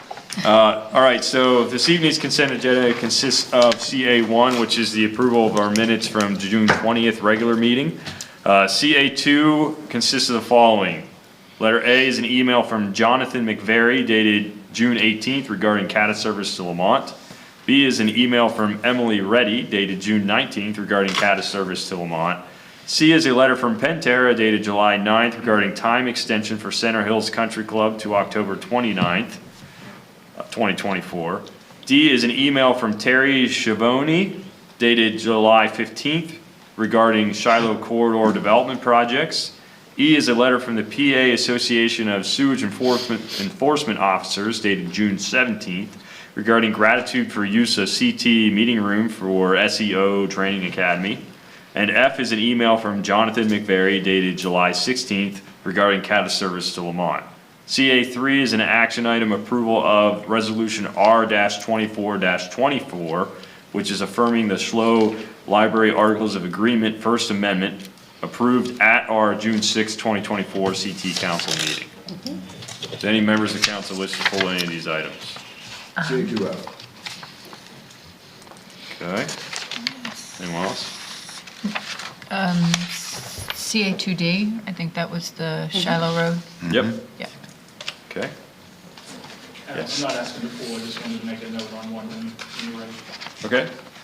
Just wanted to acknowledge CA3A, the resolution. Obviously, you'd already taken action on this. This was a piece that was an oversight on our end, so just coming back and cleaning it up, checking the box that we need to check. Okay. All right, anything else? All right, do we have a motion to approve the consent agenda minus CA2D and F? So moved. We have a second? Second. All those in favor, please say aye. Aye. Aye. Okay, let's go ahead and we'll start with F since you pulled it first. Yeah, just quickly, it became apparent to me that most of the residents in Lamont, if not all of them, were not aware of the more recent decision made by CATA to change the proposed service change to Lamont. Mike and I met with staff a few weeks ago. Yeah. And in combination from what they were hearing from the folks in Lamont, they reconsidered that proposed change and are indeed going to retain bus service, fixed route bus service through Lamont on an hourly basis. Currently it's every half hour. So the residents will retain the bus service every hour in both directions and still have the CATA-GO service for that includes the entire area of Lamont, down Branch Road, and areas where the bus service is not within walking distance. So that was important to note. I think that's the reason I pulled it, because this comment just came in July 16th, which was 2 days ago. Yeah. And that agreement to make that change was made several weeks ago, and I went on CATA's website, and there is no separate announcement. So if you looked at the changes a month ago and didn't look back or didn't see a press release, you would assume that there was no change to the changes. So I met with CATA staff today and suggested that they push out a little blurb and maybe we could support that in the township, noting that there's been a change to the change. Amendment. Yeah, had you not pulled it, Eric, I was going to raise my hand on that one, just for the same reason as, you know, at this point, it's as much a messaging issue as anything, but I want to tip my cap to the CATA staff for acknowledging the concerns that have been raised in the community and being pretty innovative in what they're doing with their routes. They recognize some ability to accommodate. It's on a less frequent basis. It's like, essentially, it's the every other trip of the College Connector, but still, it's retaining fixed route service through Lamont and the CATA-GO system, which to me is the way, at least the way I view it, is a net gain overall for Lamont specifically. And I would agree with that. And you heard, I fired the first shot across the bow the night that David and Kimberly were here on the Lamont service. So as Mike said, yeah, they got pushback and they listened. And the net, I think, may actually turn out to be better than what we have right now, in the sense that CATA-GO service area extends well beyond walking distance in Lamont of the current fixed route service. So they're trading fixed route frequency for expanded CATA-GO coverage. I did see some early numbers earlier today on CATA-GO for Lamont and Houserville, and it's getting used, and it's, you know, it's been good so far. Could you share some background on that decision? Because I happen to be one of those residents of Lamont that wasn't aware, you know, that it was happening, like it happened, right? And maybe I had my head in the sand, I don't know, but That the original change was happening, or the change to the change? The original change, yeah. Well, The decision behind closure. You weren't here that night. Yeah. When they came and shared with us the service changes. Was that me? Yeah. But I think just to summarize, it was a combination of trying to get quicker turnarounds in that route and also relatively low ridership that led to it, and they thought they could accommodate it with Catago. I think as they've looked at it a little closer, they recognize there's a need for both. Well, and as we pointed out that night, they were using, I felt, flawed data. We had several years of COVID, and then we had a summer where Lamont was closed to traffic. So yeah, the ridership numbers were going to be down. So I think they realized that. I did like some of the residents. So what about these new bus stops we just built? Yeah. And I will point out. That's a good point. I didn't want to bring this up, but since Dustin did, they're not concrete slabs. Those are actually bricks. Those pads are actually either brick pavers or actually laid bricks, which I think. Well, the one that they're referring to down near Dale Street, that one is, there's a lot of concrete to that one. The other two are totally brick. Right, which I think it's a higher maintenance for the township staff because the weeds are growing up in the bricks. But aesthetically, I think it's a much more consistent look with Lamont Village. Okay. Anything else on that one? Okay, D. Oh, I wanted to, I just wanted to point out that a lot of what Terry Scavone had mentioned is happening as part of what we're doing up in the Dale Summit area. But I appreciated her suggestions, and I think you had brought up a point about some of the recommendations on commercial properties, so wanted to call that out. Her first two bullets, I think, she's preaching to the choir here. Because those are fully integrated in our Dale Summit plan, and I think we all agree. And then as you get down to the last bullet, we're not really going to control the tenants. We'd all like to see our favorite tenant in there. We just have to kind of fertilize the soils and allow that to happen more organically. Okay. All right. Do we have a motion to approve CA2, D, and F? So moved. Okay, one of you want to second that? I'll second. Okay. All those in favor, please say aye. Aye. Aye. And we don't have any opposed. Okay. All right, moving on to old business. Number 1, attainable housing ordinance, follow-up questions. All right, thank you. Unfortunately, I feel like my voice is going away, so bear with my squeaks. I'm sorry about this. So with that, at the June 20th meeting, council had a discussion and provided a response to a series of questions that the Planning Commission requested some clarification regarding the second remand on the attainable housing ordinance. The outline question related to credits for existing units, and it requires further clarification and direction from council before it can be forwarded back to the Planning Commission. So the primary question tonight is, should the new ordinance allow developers to claim credit for previously built affordable units toward a future obligation to build new attainable units? So a little bit of a background. The existing workforce housing unit currently provides for credits for existing units under Section 38 4C5, which is highlighted in the attachment we sent with your memo. And then please recall, back in April, the Planning Commission provided council with a draft ordinance, which was an action directly from the original remand they received. The Planning Commission's goal was to create an equitable ordinance that would provide the township with workforce housing or attainable units. The Planning Commission also removed some other things in the ordinance, including some things they felt that weren't equitable, including waivers for parkland and the allowance for sidewalks on just one side of the street. So council's second remand then came after receiving input from the development community, who was invited to, of course, give input on the process, and noted that credits for existing units then should be remaining as a tool for developers, along with the other incentives based on the input from the developers. So some considerations for council regarding this question. If credit is offered for existing units, should they be applicable to only those units included managed through the township program? That's the first question. Number two, as the current ordinance stands, the second question, does council feel regulatory relief or / use of incentives in the ordinance should continue to make the existing units ineligible for consideration of future credit? And third, should the offer of credits have a shelf life? And if so, what should that be?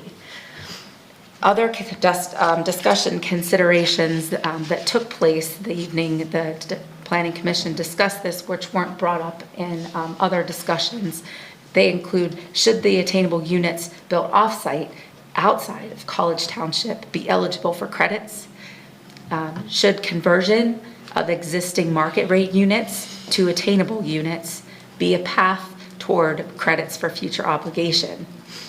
And should retention of attainable units beyond their initial 30 years of affordability be a path towards credits for future obligations? So ultimately tonight, the question is, should the new ordinance allow developers to claim credit for previously built affordable units toward a future obligation to build new attainable units? So I'm happy to assist any way I can with your discussion. We also have Matt Fenton here, our PC representative or liaison. We did have Planning Commission last evening. Other than reporting and recommending approval of both of those plans, the Planning Commission also had a pretty in-depth discussion regarding the 5 responses that the council made, which was presented to them at their meeting last evening. So that is what I have for you. So I'm looking forward to seeing the answers to our questions. Okay, so I had one question for you, Lindsay, and staff. So to ultimately answer the requested action number 1, right, would you say that the bullets above really lie under that, right? Like they are more detailed to that first question? Yeah, I don't mean to jump in on you there, Lindsay, but yes, I think, and this coming back before council admittedly was my fault.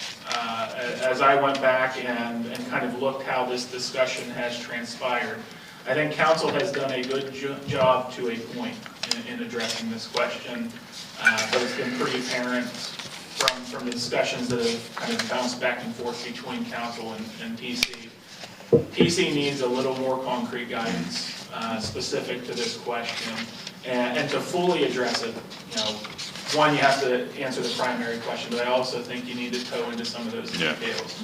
At the last meeting, we talked a lot about the details, but didn't really come back around and say, this is why. But before we talk about the details, I'm thinking we get consensus on the primary question, right? And then we can dig into the details, right? So that's what I'm seeking, right? So let's get consensus on the bold primary question and see whether or not you got a yay or an A on support, and then we can dig in by bullet.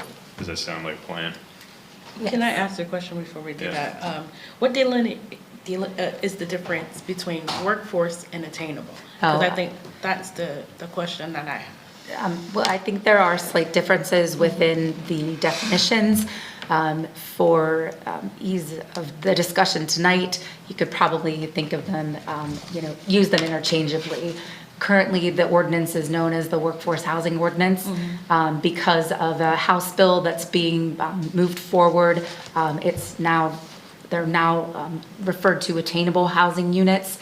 And if a municipality has an attainable housing ordinance, then that puts us in a better position to receive funding through DC or the Department of Community and Economic Development to get some more grant funding. So that's why the change or the move to attainable units is there. Okay, and so the amenities and all that are similar, and the credits that they were getting before would be similar to that. It's just because of the bill that's in the House. Exactly, okay. It's just a change in terminology. Okay, thank you. Yeah, sure. That was good. Okay, anybody else have any higher level questions, overall questions?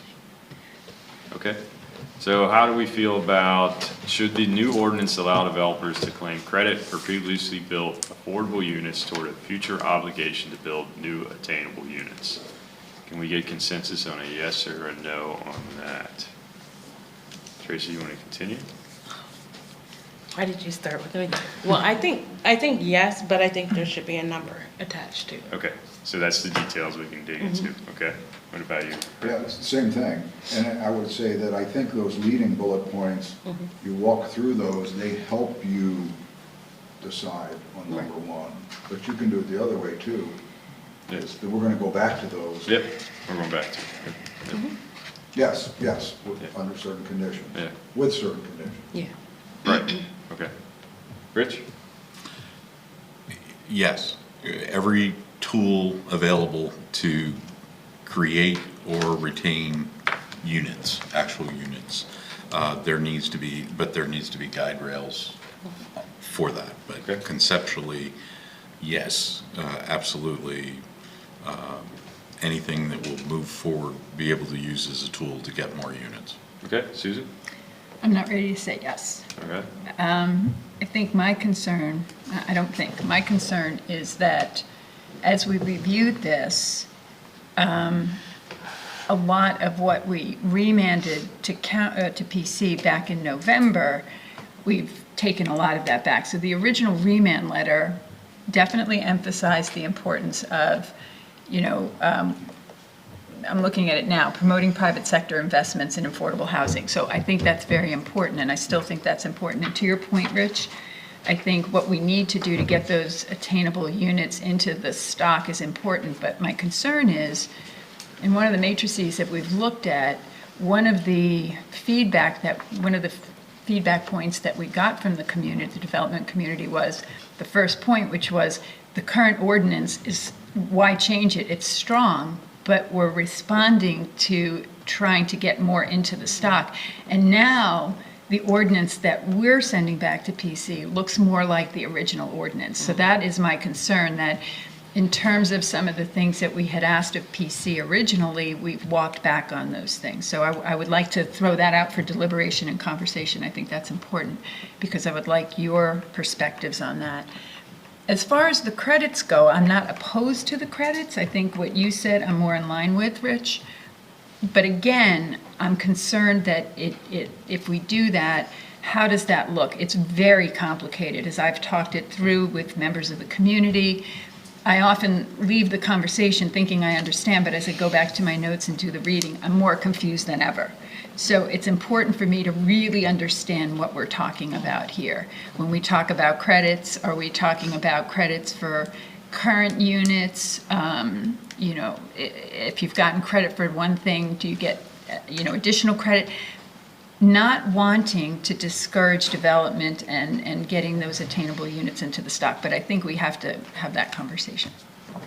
So that's Okay, so do you think going through these details will get us into that conversation? I think so. I think those are the guardrails. Yeah. I think so. I think so. But I'd also like my fellow council members to consider what I'm saying about what we remanded to PC in November and what we've done since that time. So that's what I would ask. Well, I would respond quickly to that by saying we learned a lot since then. We heard from the real world and the development world, and then we actually had a chance to rethink what we had asked for, and we found a situation where we could actually, by allowing credit for market units that were converted over, we could get a net increase. That's actually what we're after. Now that kind of gets into the guardrail. Yeah. I think that's the reason that we walked back a little bit, is, reality started to set in, and that's what happens when you go through this exercise. You can have a great ordinance, but if nobody builds anything, because what if you accomplished? So we were trying to meet in the middle somewhere where we would get something. At least that was my thinking. And I think an important point, I recognize that, and obviously it's not something I feel that I know well, and I've put a lot of time into trying to understand this. My other concern is we're dealing with another development group now that's come in that is very comfortable with our requests and our asks on how to set aside attainable units. And so. But they don't have any existing units they can use credit for, so. Exactly. So that's I think that's the point she's making. Exactly. But as far as the answer to the question of using credits, of course, that's not going to apply to them, and it's an inclusionary ordinance, so they have to. Right. And I guess that's a really good point. In terms of being inclusionary now versus incentives, what we've done is we turned it to an incentive-based ordinance that looks almost exactly like the original ordinance. So that would be my question on the inclusionary. If we've restored all of the requests that we sent to PC to make it more of an inclusionary ordinance, and we've sort of taken all those out, what have we done in terms of making it inclusionary? I didn't see us doing that. Did I miss something? I It's still didn't either. inclusionary. Well, what, may I ask, Susan, what are some of the things that you believe that we reverted back to? Well, looking back at things like the parkland and open space. So when we remanded that to PC, what they sent back was, statements, we've sort of changed that back to almost exact wording the way it was in the original ordinance. So that's one thing. The fee in lieu and the sidewalk requirements. So again, I'm not saying I'm opposed to this. I'm saying these are the considerations that I'm thinking through as I'm looking at this. Okay, but those don't really apply to the first question, do they? Because the first question talks about credits for existing units. I think it does, in the sense that if we're trying to create this new ordinance, that it needs to be inclusive of all that. Because that's what it boils down to. It's like, if you have the same ordinance and it's mimicking something that already exists, what's the point of us having a discussion? And I don't disagree. I guess it's more the format of the discussion is that we can revisit that. Okay. Separate for this. Okay. I don't see where they're actually tied together, but maybe I'm not. Just one thing is that I was thinking about coming into tonight in terms of a discussion, is it's always good to look at where you're at before you think about where you're going. So currently, in the existing ordinance, there is a section, it was highlighted and included in the packet, about credits with guidance. So, it quickly becomes a question of, that first question is, do you want to retain that first part of it? Do you want to retain credits? So if that's the case, do you want to make any substantive changes to the way the current ordinance reads under that section? So some of the guide rails that are attached to this right now would be the point of regulatory relief. If a developer has come in and developed a project that has received regulatory relief, then those credits are no longer eligible. Those units are no longer eligible. I take that back. No longer eligible for credit. Right, as it stands now. Another one of the pieces that's written into the existing ordinance is, in order to be eligible for credits, you have to be within College Township's program. So those are some of the questions that are kind of out there, and these are the fine details. And Rich will laugh when I say this, but one of the options is to do nothing with this section of the ordinance. If you're comfortable with credits for existing units and you're comfortable with the way this is currently written, then you could do nothing with it. If there's things that we need to fine tune in terms of guide rails, because I'm hearing at least a consensus conceptually of credits for units. But I think that the details are where we're probably getting tripped up a little bit, and what are those trigger points that either allow or disallow for credits. So that, just reframing slightly, one of the things I always like to look at is where have we been? And as Susan acknowledged, there has been some acknowledgement throughout the community that our ordinance is pretty good. It's just a question of how do we move it from pretty good from when it was adopted to modernized and where it needs to be today. Right. So, one of the things I would just encourage you to keep in the back of your mind is there's always that option to just stay with what you have for this section. The details will be the thing that ultimately you need to talk through. Well, and maybe that's, as we go down through these bullets, the more details, if we had that information on what's currently there, right, around that same thing, and, maybe that's a quick, we're good with that, no change, and we move on. Right, so as the ordinance currently exists, you can get credit for existing workforce units. So long as, you don't use the regulatory, that you haven't used any regulatory relief, that the credits are in whole, and then we have that they were designated at the time of land development and meet all of the workforce housing unit requirements. So that's, that's the policy that's been in place since But they have to be 2009. in College Township stock, right? That's part of the existing ordinance. Yeah. So the very in first that section. bullet under considerations talks about with the existing units, should they be available, included, managed through the township's program. Do we want it to change the current ordinance? No. We want it to keep it in the program? That's basically what we're saying, right? Are you asking us? Yeah, I mean, in general, right? Like, so the very first consideration bullet says, should we, basically, I think it's asking the questions, do we say it only applies to College Township's program, or we're gonna consider regional things, or outside the scope, right? But I would even take a step back from that is, would you consider units, attainable units that are built and not managed under College Township's program? That's where I think the big question currently lies in this, and probably the discussion that, has been raised throughout the public discussions on this topic is, if a developer has a project that they're managing in some other way, but they meet the definitions of an attainable unit, is there a path for credits for them?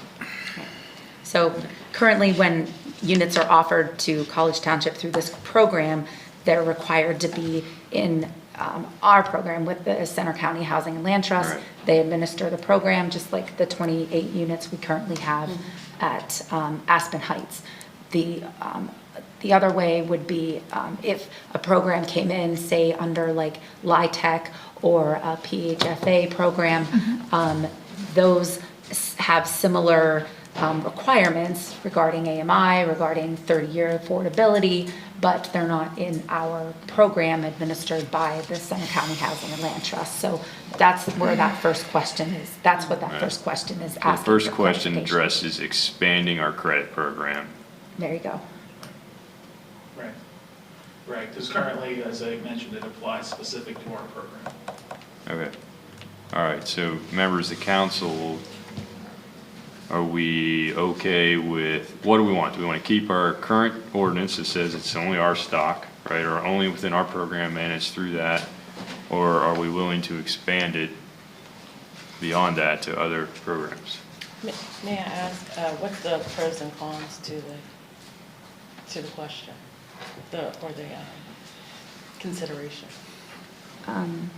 Well, I guess, I mean, we have Missy here as well from the Land Trust, but typically, with ours, we are targeting the missing middle. So if you think about the continuum of housing that Adam did during the Chalk Talk, usually programs are available through the county, through the state, through the feds that go up to 60%. And then where, you get that 60% up to 80%, that's kind of where the programs kind of dwindle down. So having the program for us that would meet, up to 65% of AMI, that's kind of allowing us to target the missing middle. To add to the discussion, last night, the Planning Commission, we talked about the gap that we had between the 65 and the 80%, and their recommendation was to just take that up to 80%. So if that's the recommendation of the Planning Commission and something that council would eventually like to consider, then there would be, that gap would still then remain between, say, a LIHTC program that goes up to 60%, and then we still have that 60 to 80% gap that we have. So, that's just one consideration, at least that came out of the Planning Commission last night. Thank you. I guess an additional consideration under your question, Tracy, is, this is certainly an incentive that benefits the developer. If you're in our current program and you haven't taken advantage of regulatory relief, and essentially if you've overbuilt, beyond your obligation, you have an opportunity to take credit for that in your next project. Currently, there are developers that have built units that don't fit within, or aren't managed under our program. I'm going to set aside the regulatory relief argument for a second, but if they have done that and not accepted regulatory relief, there's not truly a path for them for credits. And if you change that, then it becomes a bigger incentive for the developer. The question for council is that a path you're willing to open to gain more attainable units? I don't know if I described that. Yeah. No, it's good. That was good. If I could offer a comment on your comment, I would offer that it's not just a benefit for the developer, it also could be a benefit for the township. Yeah, it's an opportunity for Right. net units. Right, because not all locations are equal. And if you have a developer who has a development, an existing development, financed through PHA, well, let's set aside the township issue for a minute. And let's just say it has some affordable units, and they would like to convert some of those markets to affordable at that location versus shoehorning four into a different location that may not be on the bus route, may not be within walking distance. That's my point about it could be beneficial for the township, because we could then get those units in a place that is more appropriate or more convenient for attainable housing tenants. So just to make it clear that it's not a one-sided thing. One of the reasons we were considering this was it gave us the ability to have attainable units placed somewhere where it may be more convenient and the services necessary more accessible. I have a question. I think that's a good point. May I? I think that's a good point. My question there would be, if there are additional units, I'm not sure what the word you used was, but an overstock in another area. What term did you use? Overbuild, okay. So if you have an overbuild in an older development, there might be an advantage to creating attainable units in that older development that would not be equitable. Well, And so that how gets do we to put the the other guardrails? guardrails. But, Those are okay, the so, other but it's important to make sure we call that out and say, we need to look at that very, very carefully, because the potential. Windows, 5 years, 10 years. Right, so that's important though, because those guardrails have to be really clear and. That's included in it. It's hard to make this decision without understanding potentially what those guardrails Understood. are without setting them in place. And I will say it was a point that we referenced at the last meeting, and it was a discussion in the context of conversions and retentions is, if you have an older stock, the last thing you want is for that to become just, okay, I have this older unit, and then you start towing into the question of equity. So it's a good point, and I would agree with Eric. It's something that we will continue to tease out in terms of details, but it's something we can't lose sight of either. So if you set the right shelf life, in my example, this could be a benefit to the township and the people that live there based on the location. So you can't really consider it without also thinking about the other guardrails. Right, and in those lines, some of the older developments are exactly where you want it, And close to jobs, Yes. Close to arterial, all that good kind of stuff. The And so- available land is farther out now. Right. And the existing units that could potentially be converted are already on the bus route and walking distance and that. So I think that's something we have to keep in mind with that before we just say no. Yeah, so, that's the third bullet point. It says the credits have a shelf life, and what should that be? Current ordinance says 5-year limit that starts upon receipt or certificate of occupancy. Should there be an opportunity to extend that time? I mean, do we want the same time frame? I guess, right? And then the sub-bullet says, is there an opportunity to extend that time frame if they update the units? Right, so basically restart the clock, is what you're saying. I've heard the argument that takes it out to 10 years, the shelf life out to 10 years, as long as, at that 10-year point, they're updating to current code. So that's a consideration, obviously, for council, and those are, again, details under that main question. Yeah, I like the idea of having a number, because if we ask for certain updates, who's going to oversee that? Who's going to, who's going to sign off on that?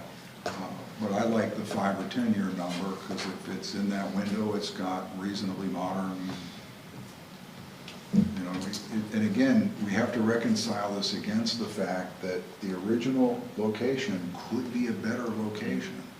So is it better to have a 5 or 10-year-old unit that's on the bus route and walking distance to jobs, or 4 brand new units that are completely car dependent, where there may not even be good sidewalk network. So it's hard to think of these independently. Okay, yeah, well, but we have to answer questions, right? I'm So okay with staff that. broke it down independently, right? So let's try to answer the question, and then we can tease it out further down, right? So the first question is, right, how do we feel about accepting credits for something outside of the College Township's program? Yeah, and well, obviously we'll set the guardrails down. If we say that we're okay with that, we have to set guardrails, right? I think we all have said that. I agree. I think what I heard is we support the credits, but there's got to be guide rails and how we get there. Can I ask one more question, please, Dustin? I know I'm asking a lot of questions. Good. Lindsay, you said that the expansion still doesn't address the middle, or does it address the middle? Well, I think, a lot of the programs go up to 60% of AMI. So, they're still in an affordable program, a workforce attainable program. A lot of them have similar requirements as our program does, such as the 30-year affordability. In this case, if you build, they have to be affordable for 30 years. AMI requirements are similar, not any, a little bit more stringent. Did that answer your question? Does it Probably not. support the middle? Yeah, but the LIHTC properties may stop at 60%, so they're not reaching that 60 to 80. Right. Which That's what I thought I heard.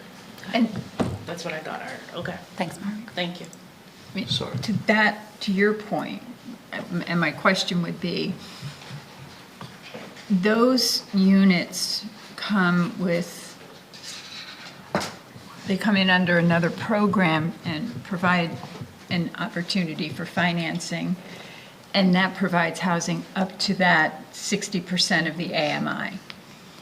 And we have those here, and we have some very nice units. I think some of you went to the Evergreen tour, and I know that that is a LIHTC property. And I'm sorry I missed that tour. So we have those, but what we don't have are the units now for 60 to 65 or 60 to 80. So if we provide credit for those units, how do we get back the units we need for the 60 to 80%? How does that happen? Because we just gave credit for the ones that are there under that program. Am I missing something? No, that's a great question. Spot on. Like, how does that achieve gaining the, Right. the question is, Yes. how does it achieve gaining the additional stock in the 60 to 80 frame? That's exactly my right? question. And that's my concern. I don't want to de-incentivize a developer, Mike's and got if an there's answer. opportunities, That part. but Mike's got an answer. I'm not saying I have an answer, but I have someone in the room that might. He has another question. So, Mr. Chair, it's your discretion. I would acknowledge that Missy's here, and she could probably toe into some of these questions that. Oh, now Mike put you on the spot.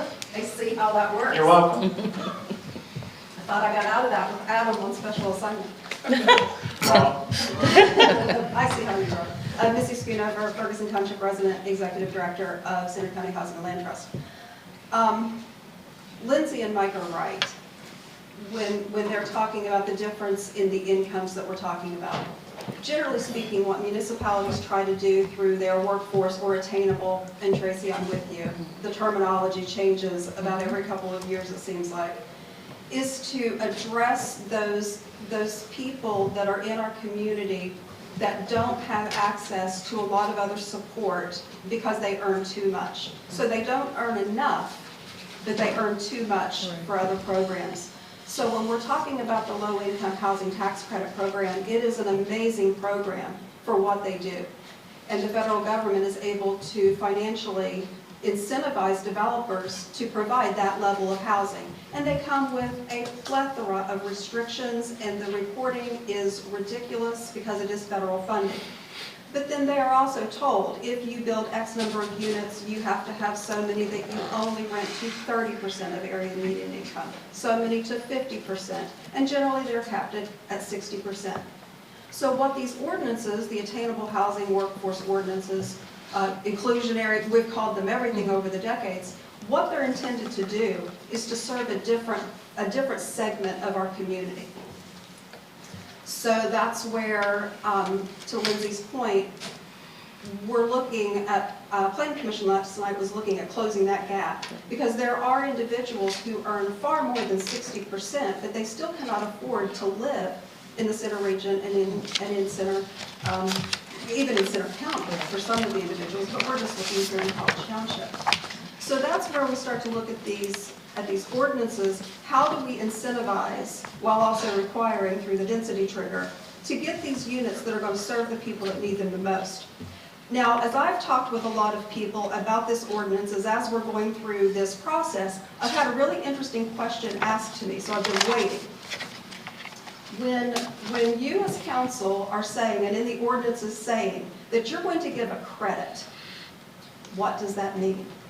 Because I was asked just today, so if there are already units that have already been built that are serving, let's say, up to 60%, and you then give them a credit for having already built that, does that mean that they don't have to build a unit in the new development that they're building? Because right now, that is how it can be interpreted. Center County government spent a very significant portion of their ARPA money on doing a housing assessment. But it was in 2023, it was a housing needs assessment. It's on their website, it's a very large document, but it's really quite instructive. And I don't have the numbers in front of me, but they did for the center region a gap analysis. They did it for all 5 regions of the county, telling us in each income bracket how many individuals need to be served for owners and renters. And then they showed us how many units we don't have for them in each of those brackets. And what we learned in the center region, we have a lot of individuals who earn more than 80% who are renting units that would be income appropriate for lower income brackets. This further moving those individuals out. There was a whole discussion, and the analysis came back with some suggestions as to why that was. Individuals who like where they live, they earn more money, they don't want the hassle of moving. Some of us are guilty of that. We're still in the houses we thought we were only going to be in for a little while. Or they like their neighborhood, or they like to save the money. So there hasn't been enough construction of new units to serve non-students to make up that gap. And I don't, Lindsay, it's in the center region, it's like almost 8,000 rental units that we are lacking. Wow. Up to 80%. So I just share that with you just as this is what we're talking about, and that's just for the center region. But I had some different people take a look at the ordinance. How would you interpret this? So I just caution you, when you say you're going to give a credit, is it a money credit so that they'll build somewhere else? Because if we're talking about, well, this older stock would be better served because of the bus service and all those truly honest, and it's just true, facts, that's a conversion. That's an existing unit that's being converted, and that's in a separate part of the ordinance. So there's a lot of confusion out on the end users, and I'm always talking to the end users. So I just caution you, I don't even know what you mean. And I've been doing housing for 30 years when you're talking about a credit. Because in our world, if you're giving a credit to a developer for something that was already done when the incentives were not utilized, then they're going to get a benefit because they didn't take the density requirements, they didn't take the parkland reduction, they didn't take the sidewalk reduction, which are all cost savings. So they didn't take the cost savings here, so they're going to be benefited for it later. If that's not accurate, then, then I'm wrong. But those are some questions just of me not saying, hey, this is what we think, but just handing the ordinance to a few people saying, read this and tell me what it means. So that's just what I share. But the point is, we really do want to be serving everyone in our community. But through an ordinance, you're not going to be able to, we can't help every single section of the society, but we can do our best. I hope that helps a little bit. Yeah, or not. thank you. Any questions? Yeah, I think it was helpful. So do we have to answer the first question is what does a credit mean? Let's define the credit. There's a credit, or a question above the question that was in the middle. I mean, that's your top level question, define credit. What's credit mean to you? Right? As I understand it, and again, I think the operating theory behind it has been it's a one-to-one credit. So whatever we're including as accredited unit, whether it was a LIHTC unit or an overbuild with a 10-year-old market rate unit to be converted, that's a one-to-one credit. Okay. For units. For units. I mean, the underlying throughout this has been, we want more units. Right. Not other things, but. Okay. Yeah. Is that, you're in agreement, Rich? No, that's how I take credit. The credit discussion is, if I'm getting units here, I'm not getting units here. It's just like budgeting. If I do this, I can't do this, or, things like that. But. Yeah, that's what I was understanding, the one-to-one. Eric? Yeah, that we were getting a net increase of units out of the credit deal, whether it was conversion or a market rate unit. Right. We weren't losing units. Well, that was the intent. And so I'm just going to knock through this because I got like a whole page here. Yes, it's in College Township. It needs to be in College Township's program. We control what we control. That kind of thing. That's for me. Outside College Township, I'd like to say yes, think regionally and everything like that. But we haven't always had reciprocal from our partners and everything. So out of the gate, my preference is we keep it in College Township. We just deal with that at that point. I am a proponent for conversion, whether you have received previous benefit, some type of previous benefit or not, because it's not currently a market unit. So if we're converting it to an attainable unit, whether they got. Not an attainable unit, if we're converting it. Yeah, if we're converting a market rate unit to attainable to go into our program, whether you got a previous benefit or not, we're adding units, is how I take that. Retention, that was one of the things that we came out with, when the 30 years is up and we're starting to get units that are touching on that, they can go market rate. Yep, and most of them do, and that's important to note that historically in the area, Laura, Pheasant Run's perfect example. Yeah, yeah. Went like that. The day the 30 years was up and went to student housing. Right. So retention, keeping units within the inventory is part of the equation as well. It's just like in the leasing world.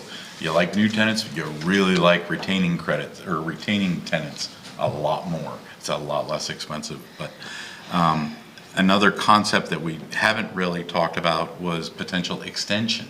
So in my world, I deal with all the municipalities in this arena. The borough's 99 years.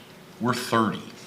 So if we could, instead of 20 years left on an existing unit, we can get an additional 30 years on top of that, I think that potentially has some benefit in it and everything.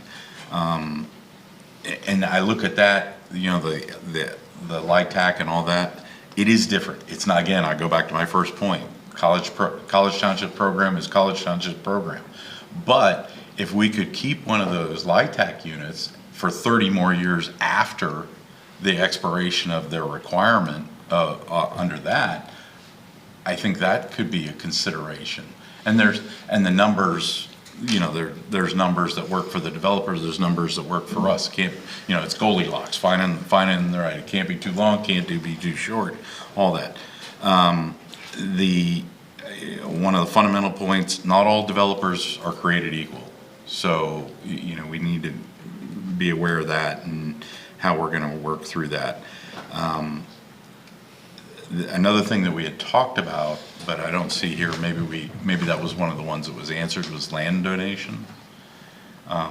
Again, a tool in there, but it should be at the discretion of council. Is this good or is this not good? That kind of thing.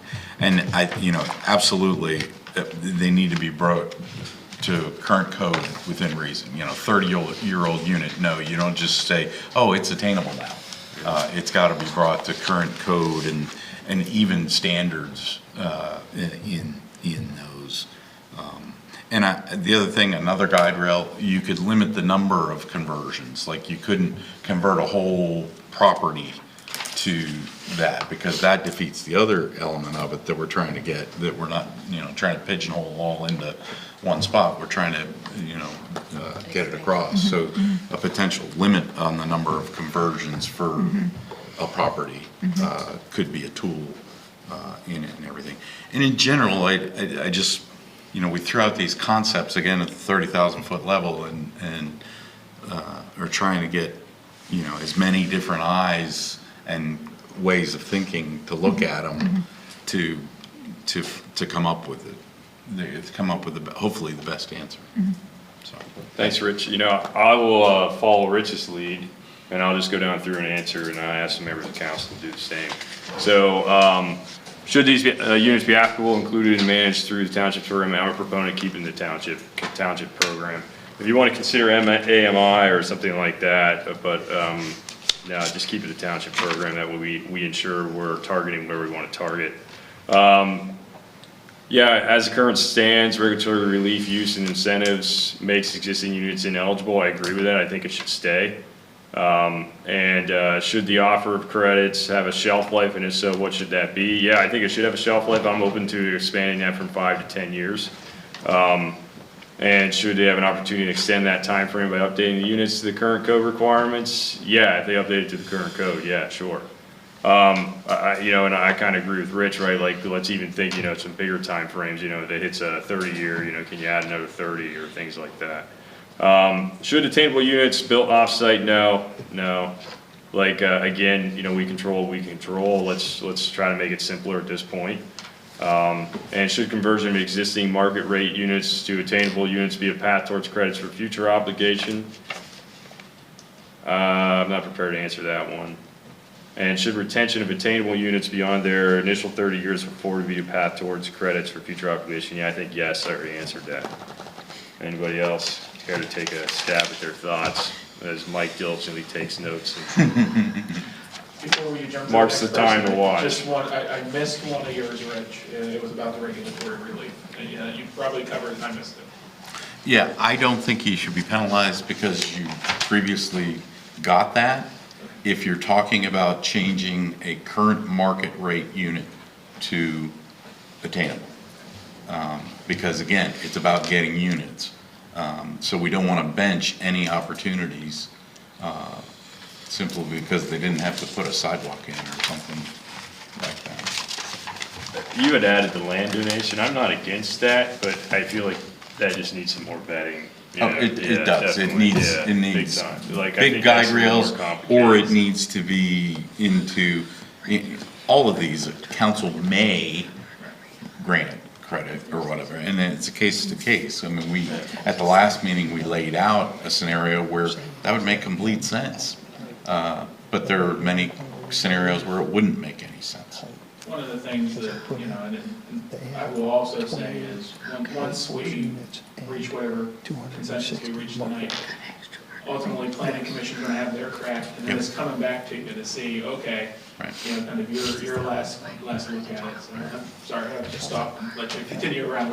We're making good progress there. Eric. You didn't have to ask the questions and I'll answer them. All right, I'll ask them. Go ahead. In our program, or apply to all. Yeah, this is probably where I differ from everyone else. If I understand correctly, the only difference is the PHA and the other ones require only below 60%? Yeah, up to 60. 60%. Okay. So for me, I don't think I don't think that should be a requirement. I understand the land trust being able to use those units then to address the 60 to 80%, or even above 80, as I understand it. But then we're benching a bunch of possible units. You know, so to me, do I want more units, or do I want less units that can reach up to 80 and above? Because if they're already in that plan, they can't be in our plan. They're already built with that plan, they can't be in our plan. So if we have a developer who's adept at that funding and get us more units, but then through those avenues, but then they can't be in our plan because of that, then we're losing out on potential units with the understanding that, yeah, those units will all be capped at what, 60%? So to me, the trade-off's worth it. What's the second question? Second question is around regulatory relief. Yeah, I would agree with Rich. We want more units. It's time, we've been saying we need to put our money where our mouth is. So let's let them have the regulatory relief and the credit. That's an incentive to get more units. Next one up is about the shelf life. Yeah, what we've been saying, Yeah, 5 to 10 years. But even at 5 or 10 years, they need to be up to code. Right? That wasn't a requirement just for something beyond 10 years, right? That ensures that all safety basic. Okay, what was the next one? Attainable units off-site, should they be considered? You mean outside of the township? Yeah. Yeah, as much as I agree with Rich, as much as I'd like to think regionally, if every other municipality had an ordinance like ours, I would say sure. But they don't. Yeah. Yeah. So for now, I'd say they need to be within the township. All right. Conversions. Absolutely. We've been, for all the reasons we've been talking about. We want, you know, if somebody's overbuilt and it's the right location, and of course we have the say on that, right? Yeah. Of course, that's the details we haven't worked out. Yeah. But we want to leave open the possibility that if it makes more sense to convert 5-year-old units somewhere else as opposed to building new units out on the fringe of wherever. Last one was retention. That's those units that age out of their programs. Do they get a credit for keeping them in? Well, again, it depends on what we set as guardrails. You know, if there's some easy way to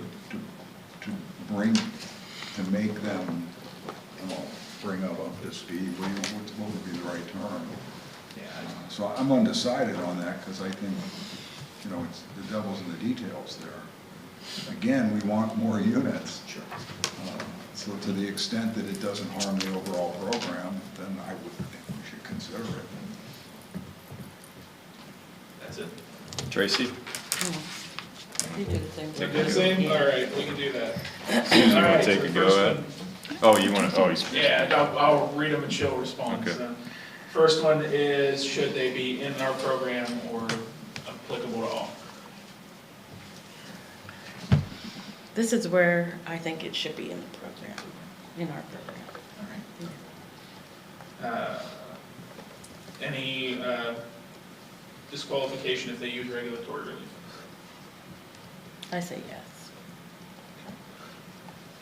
Shelf life, question? I say 7. Right down the middle. Off-site No, conversions? this is the hard one. I say yes, but I think we should put a number to it. And last one is retention of units. No. All right. Yep. I just want to add on the conversions to mine. I wouldn't be against considering, you know, to get a consensus that maybe not a 1-for-1 even too, if somebody's hard against that. But, you know, I would be willing to consider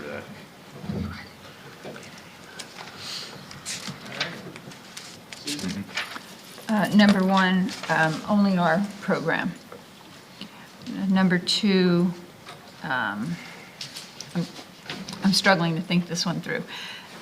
Coming back to Missy's request about the definition, we're agreed that we're talking about a 1-to-1 credit now. We're talking 1 unit for 1 unit in all of these. Okay, because Tracy just brought up the question, is there a different ratio we could use? And again, we have to kind of find that place where we can get an ordinance done. We could spend hours, days, months on ratios now. So if it is a one-on-one, if that's our underlying standard, then no. Other programs, no, and our program only. Number two.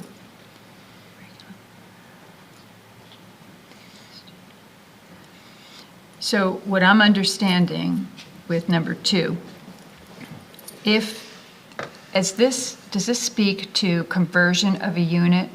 I'm confused on this one now after all this talk. In terms of you're on the regulatory relief question? As the current ordinance stands, regulatory relief use of incentives makes existing units ineligible. So the developer has received relief in the past for those units. So under our ordinance, there's the possibility for them to get the densities that they need. That they can get height waivers, they can get the waivers of parkland, open space. Right now, as it reads, if they take advantage of those incentives, that it disqualifies the unit as a potential credit.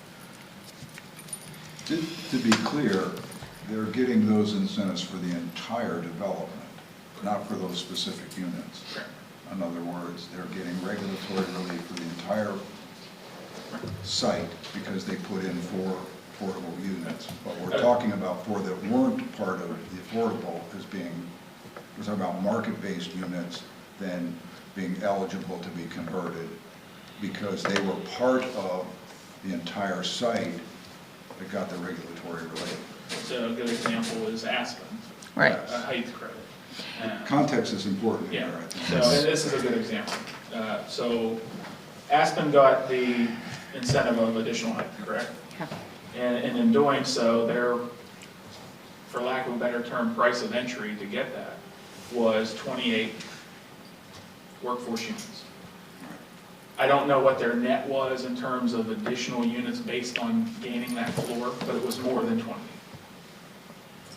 But So, without a change to our ordinance, not a single one of those couple other 100 could ever be converted because the entire site got regulatory. Well, they could be converted, they're just not gonna get credit for it. Well, yeah, right now, but they're not. Because they would do that, yeah. But they're not going to get converted unless they get a credit. Yeah, but if they get a credit, then that means you're not getting something somewhere else. That's right. No, Like it's a not- 1-for-1. Not necessarily, because maybe sometimes we don't want that somewhere else. Maybe sometimes we want it at that location where the bus stop is and you're walking distance versus something that's 2 miles out of town.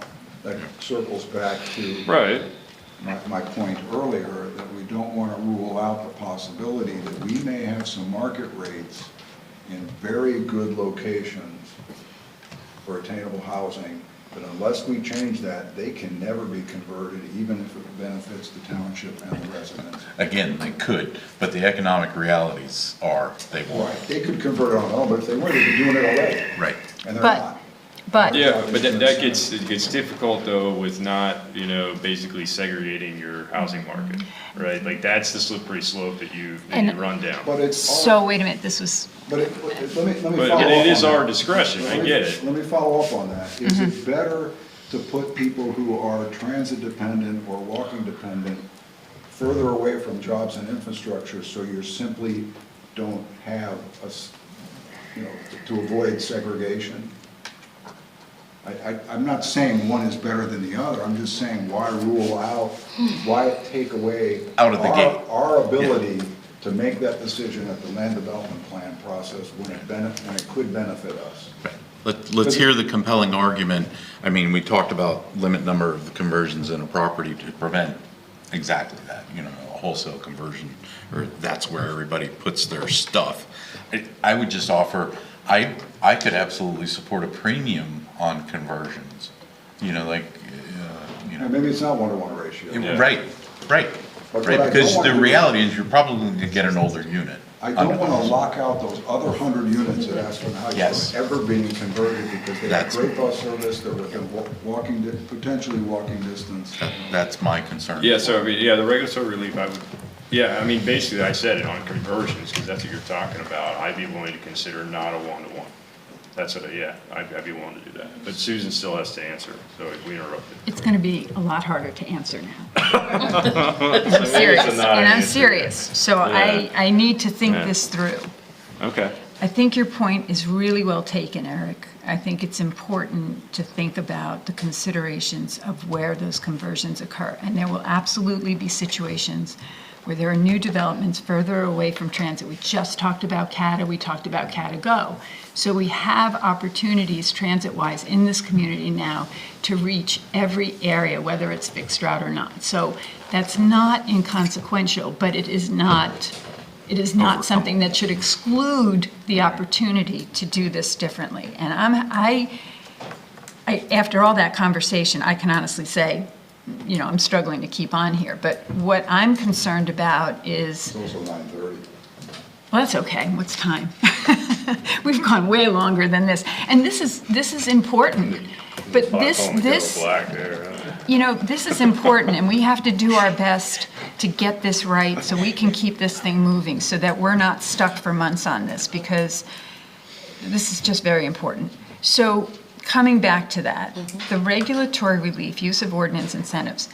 So if you have an Aspen that got additional regulatory relief in the form of height credit, and they got more market rate units in that development, if we give them a 1-to-1 credit on that, then we're not going to increase the stock, and we're not going to make those 60 to 80% units available in the same way. So if I'm understanding that and I'm talking that through the right way, then I would say, no, we should not do that. Would you like a rebuttal on that one? I'll take one. Yeah, no, you are. You're benching what was the Aspen example, 128, you got 28 units to put a floor on, but you can't Right. add any more than 28 because you got the extra floor. Well, I wanted to tease out your answer a little bit, Help me. Susan. So, and before we do that, just to help my own understanding. So you had asked a question earlier about if they've used regulatory relief on the entire development, that excludes the entire development. Is that how we would interpret it? The rest of the entire development. Right. You've already got the X number of units. So, you could- going back to I'm sorry, go ahead, Lindsay, you were going to answer something. Yeah, so if you use any regulatory relief, it does apply to the whole development. Yes, you're correct. So going back to the Aspen example, you currently have 28 units on one floor, I believe, up there. Let's just say there's 40 units on that floor. If they wanted to convert the remaining 12, there's not the ability, there's not a pathway for them under the existing ordinance. And check me if I'm wrong on this.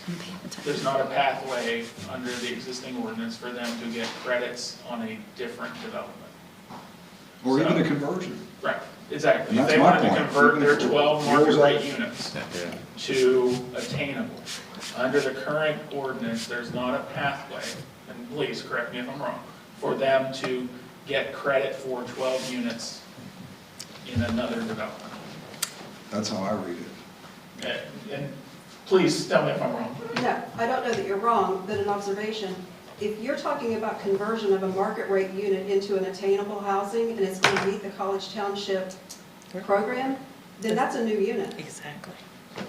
That's what we're after. Exactly. So that would be a new unit. The same thing. So all that I believe that would require is an amendment to the developer agreement that is recorded at Willow Bank that originally stated, using Aspen Heights, because that's our only example right now, that stated that they were to provide 28 one-bedrooms. So if they decide down the road, because we have a need, they have a, they have a wait list, there's now couples and, 3 people, households, whatever that scenario could be, that they come and say, and I'm in touch with those people weekly, several times a week.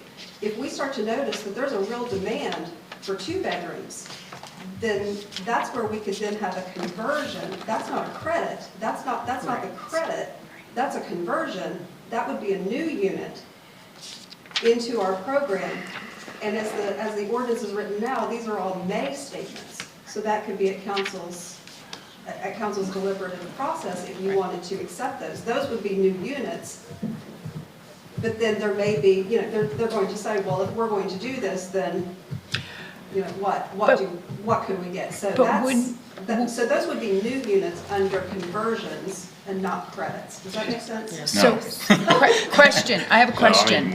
I have a question, and so if you do that, you are not getting an attainable unit in the development that's currently under review, the land development plan. Right. Right. So that's a 1-to-1. We're saying we'll put it here instead of here. Right. And So it's not a new units per se. It would No. simply meet the requirement for the land development plan Yeah, you under have review. Aspen A up here, Aspen says we want to build B over here, right? But they say, hey, instead of building another 12, but instead of putting 12 units over here in B, we're just gonna add 12 units over in A. That's how we're thinking about the credit, right? Because we're crediting them in B 12 units because they're putting them in A. Yeah, Correct. it's new to the program. It's new to the program. Yeah. Right. And where this really comes into play is where the attainable units really don't fit. So let's say that Aspen comes back and they said, we now have a different business model and we're going to be building condominiums for rent and they're going to be $4,000 a month starting and they're going to go up because they're going to have bamboo flooring and granite, and these are going to be the top end, and they're going to overlook Beaver Stadium. The more, not what we're talking about for workforce. And they say, but boy, doing the program, it doesn't fit because we financially can't make it. Could we then convert? We have to provide 4 at the new Beaver Stadium suites, or whatever we're going to call it. Could we convert 4 over here where we've already seen that it's successful? We're going to convert those. Then those would be that, I see what you're saying, where we're going That's to give the you point I've credit been for it. trying to make. Yes. All night. So that would be a decision, because that would be, yes, it's a credit, but it's converting units. And that would be back within council's right to say, yes, we're going to allow that because it's creating the units. It's not saying, well, we're just not going to get them, or we're going to force the developer to provide attainable units where they're going to sit, they're not going to rent, and then they're going to come back and say, give us relief, we can't find tenants in this income. Yeah, there's a whole host of reasons why it would work to do a conversion of an existing unit over building it in a new. That's what I've been attempting unsuccessfully to say for some time now. But if I understand it correctly, and I may not be, without that change to the ordinance, that's not possible because the original development was built with regulatory relief. Yeah, That is correct. yeah, and so my understanding of that, I think, goes a little deeper on it because I would say, the way I read that on the regulatory relief is that for those original, was it 28 units? That you can't get credit for them. Well, But that's if you all right, that's converted, right, like, Okay. when I read, when I read this bullet, right, if I converted 12 more units, but you're saying the regulatory relief says you just can't do anything anyhow. On the whole site, that's why. Yeah, that doesn't make sense. Right. Yeah. But that's what I think is, and that's what this township believes is the case. So that's why I think we need to look hard at that existing line in the. I don't think it's a 1 or a 0, but I think there's a nuance in that statement, right? Like I'm saying, look, if those 28, you can't get any credit for those because you had regulatory relief. But if you're going to convert some more, I'm in favor of getting credit then. Yeah, but that's not the case. Yeah. The regulatory relief applies to the inside of the site. Well, that's what I'm saying. Let's nuance. Let's get that detail in there, right? Because I think it changes the scope when they're converting. Yeah, the 28 are already part of the program. You can't re-put them into the program unless they're again, going under the retention side of it. If they're towards the sunshine end of it, sunset end of it, then potentially, and there needs to be guide rails on that. You know, how close to the sunset are they and everything. But yeah, you're benching, how many units total are at Aspen Heights? Well, total about 250, right? Right? 268. So you're benching all but 28 of those for consideration as future units. Yeah. To get, and let's be real on the economics too. They're not gonna convert it unless there's some tax advantage or in-state college, let's put it that way. Or municipal incentives like we're trying to develop. Right. It's carrot and stick, and this is an opportunity for carrot and everything. And I like kind of where we're going, that it wouldn't be a 1-for-1. It would be 1.5 units for every one, or we would need 1.5 conversions. You're not going to convert a half a unit, so you end up getting 3 units. It's kind of like you can buy 1 for $2 or 2 for $4. That kind of math and everything. But it gets more units too. The fundamental thing, and the math may work on that we end up getting even more units and everything. And then the whole, some places are better than others. Can be evaluated as well. So not only are we increasing the sheer number, the appropriateness of the location too should be a consideration. The other thing, one of the guide rails we haven't talked about, size too. You're not going to trade you're not going to trade a 200 square foot apartment so that you don't have to put a 500 square foot affordable unit somewhere. So that needs to factor in at some point. They need to be comparable. The whole thing, we were talking standards and everything, they need to be comparable. We touched on Formica versus granite, okay, I'm looking at this from a starter home standpoint. I couldn't afford granite when I first started. Now I like granite, kind of thing. But I progressed through there. But a countertop would have been nice when I first started out, kind of thing. Mark, wait just 1 second, guys. Susan, do you want to come back to that one on the regulatory relief, or you want to go past that one? Sure. I'm a little frustrated at this point. I appreciate the deliberation, but quite honestly, there's been so much said now that I really can't say I can tell you what I think at this point. I'm going to be very honest. What about the other bullets? In the attempt to answer the question, we probably made it exponentially harder. What about the other bullets, Susan? Yeah, no, I understand what you're saying about the second bullet, so I agree. If what you're saying is what you're saying, and I appreciate Missy's input on that, that is really important. Because one of the points I do want to also make in this deliberation is we're getting public input, but we're not getting public input. We're getting public input from one part of our community. We have not heard from that missing middle, from the people that are in our community that are working, that can't afford to live here. So I would like to say they're not in the room talking about what their experience is. However, they are somewhat tangential. And that's why I said Missy. I called that out. That's why I said that to Missy. But I also talk with nurses, teachers, people that are living in other communities that would like to live here, airport workers who can't. And I've encouraged them to come during public comment and share their experience with us, because I think those are important voices. But so far, it's a little hard to get people to come to council meetings unless they're upset about something. So sometimes. Are you good? So, do you want to try to answer any yes, other bullets? I do. I want to, because if we continue to deliberate, I'm going to have a harder time thinking through. So let's look. Yeah, go ahead. Yeah. Please. So the offer of credits should have a shelf life. I think that's something we've talked about, and we'll tease that out as we go through the other points. No, I don't think the attainable units should be built off-site outside of College Township. We don't have reciprocity on attainable housing ordinances with the other municipalities, and I don't want to get into trying to manage our program in someone else's municipality.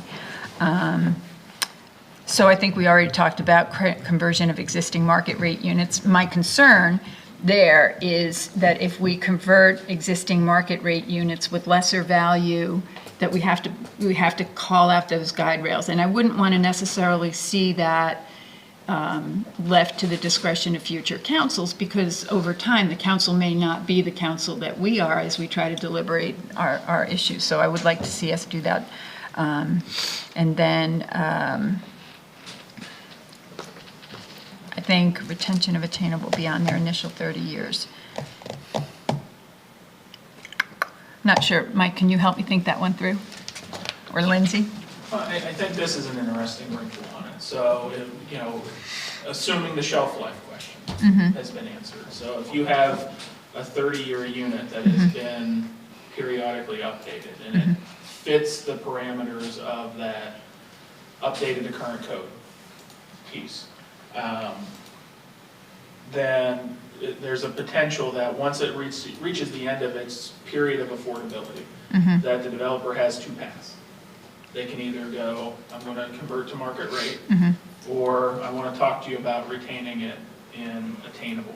I think that's the purpose of the retention, is at that point where you have that fork in the road, if there's a discussion of retention of units that would otherwise be lost to the program, that there's some value in retaining those. They're not truly new units, but you're saving units from being lost from your overall program.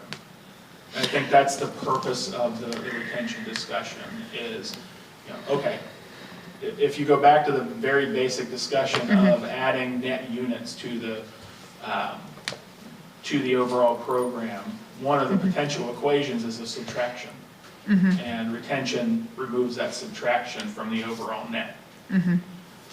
It's not a true plus, but it's also not a minus. So just a question on credits for future obligation. So are you saying that if we agree to keep this in stock past 30 years in an attainable housing stock, that would be used as a credit on a development now? Some of what I've heard around the table is that's one that there should be some consideration on. Is it a true one-to-one? Or is it I've retained this unit and it's got the value of a half credit or whatever that arbitrary number is. I think that's a detail to be teased out. I haven't heard one-to-one. And what my consideration there would be, if we are at year 2 with a 30-year, and we say we're going to agree to extending that to 90 or 99, and we don't get another attainable unit in a current development, in a development in the next, say 30 plus 1 years, then we haven't increased the stock. That's a problem. So we'd have to really think about that and how we would do that. So I think I've answered all the questions, have I? You good? Want to take a break? Yeah. Yes, sir, please. You've been patient. Oh, wait, Mark, did you have something real quick? No. Okay. Go ahead, please. I'm Chris Duffy from SNA Homes. I just had a couple comments on the conversation tonight. It's been a very good conversation. Primarily, I just wanted to discuss about previously built projects and projects for which you get credit for later projects, primarily LIHTC housing. LIHTC housing, I know there's been a lot of talk about, benefits, or you get a bonus here, a bonus there. That's just, and the bonus, what it is just financing that you get through the state. You can sell credits and things like that. It still takes a ton of work to find these spots, develop them. You have to go through a state vetting process, then only a certain number of projects get picked. After basically 3 years, your project can get thrown out, all that money gets flushed. So it takes a lot of work to bring these projects into the township. When you think about it, as Missy mentioned, housing stock is needed the whole way, from 0% AMI to 100% AMI, right? That's what we're looking for, the missing middle plus below that. A couple of things happen. When we bring in a LIHTC project into the municipality, 30 to 40 units come in at one time. If you build 40 units under the ordinance, and let's say it's the density that requires 5%, you're bringing in 2 units. there's a big difference in putting the work in to bring these units. The other thing that happens with these units is, if in some cases they might be a senior building or something like that, seniors move out of houses into these units, which then frees up housing stock. So in that way, it's kind of a downhill flow that people don't think about. That's how housing stock gets opened up, supply and demand and those sort of things. So what the developers are really looking for is that, hey, if we put in all the work, we're looking for some credit for a future project. You know, and to Rich's point, maybe it's not a unit of LIHTC or a unit of previously built housing, maybe it's 3 to 1, 4 to 1, 5 to 1. That's what we're looking for, you know, some credit for actually bringing in attainable housing into the township under our own guise. It's not, you know, under a regulation or anything. We're choosing to develop here instead of maybe another place in the state. So that's really what we're looking for. Some of that's been developed already. So that's what we're looking for. We say from the development community in our discussions with Lindsay, that's what we'd like to see in terms of being equitable. And to your point, everyone has a great point here. We're just trying to create more and more attainable housing stock, and 8,000 units, if we can bring another 40 in here, you know, get credit towards another project, that just helps everybody out. Again, the purpose of the ordinance and these discussions you've been having is to incentivize developers to develop in College Township.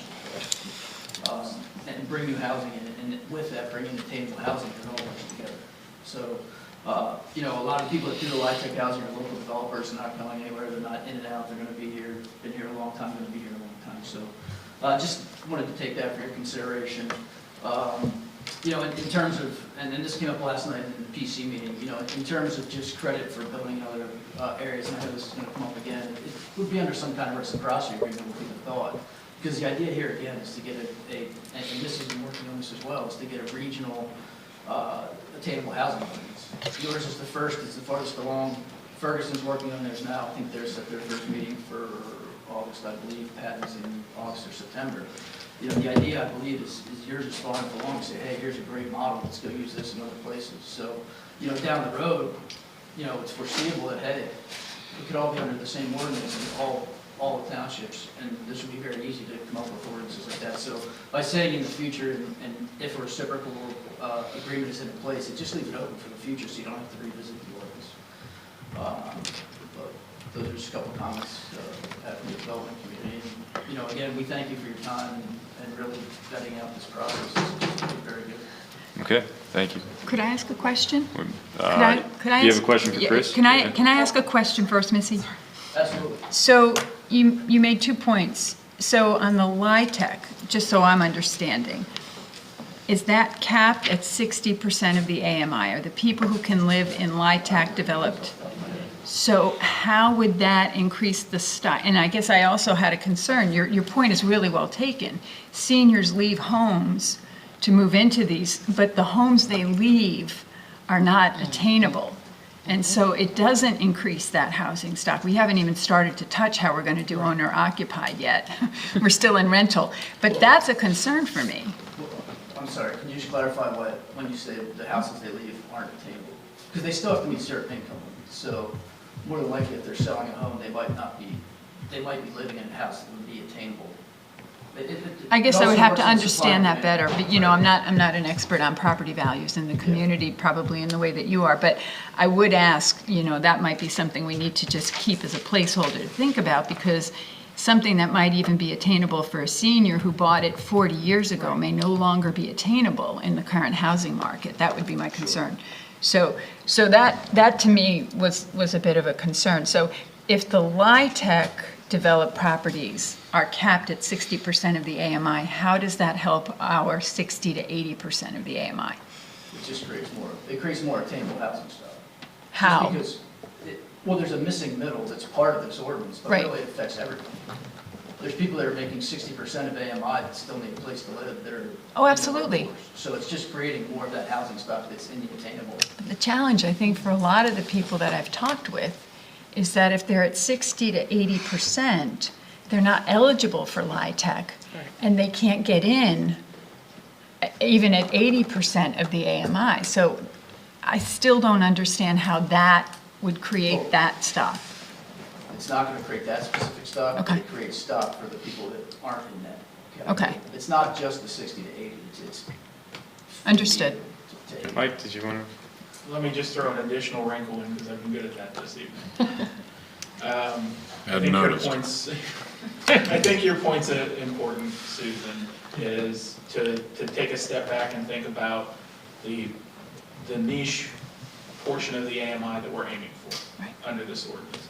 And another piece that we talked about at previous meetings that we also need to think about as this ordinance moves forward is one of the things that we have allowed developments that, similar to what Chris is referencing, the LIHTC developments, is to utilize the incentives that are built into the ordinance. Even though they don't fit within necessarily the program, the College Township program, we have allowed them the opportunity to tap into the incentives in this ordinance. That hasn't been truly memorialized, to use your term, I think, at the meeting that we talked about, but that's something that should be ultimately baked into the ordinance regardless of what the decision is on in or out.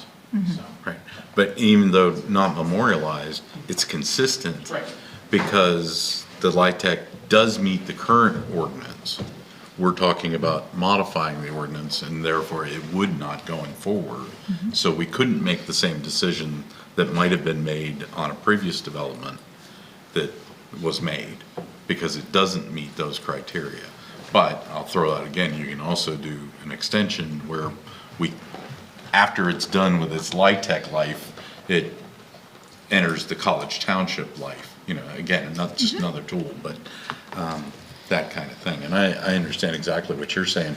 If you bought your house 50, I mean, I look at my own house, you know, what we bought it for versus what we could sell it for today.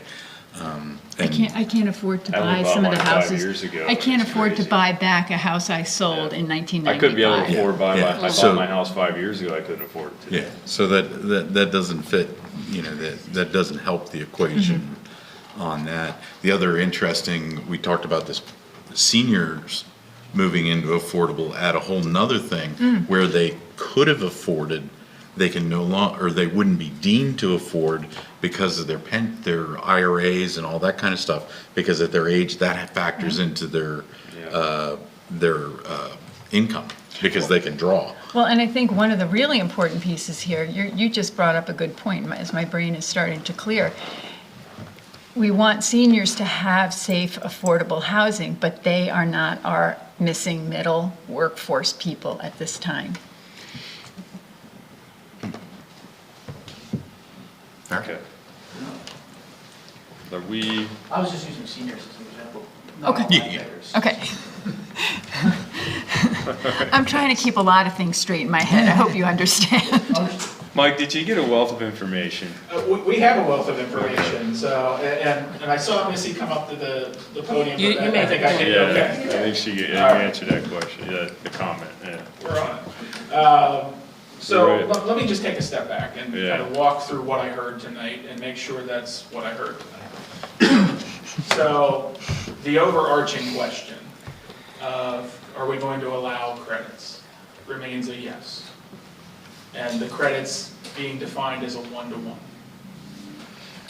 In terms of whether or not the unit should be under College Township's program, I heard a consensus towards it in program, with one dissenting opinion.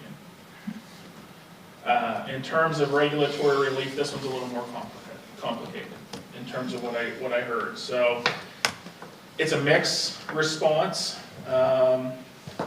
I heard from 2 people, no penalty. But it also tied back to conversions. And then I heard retained, but also had a pathway for conversions.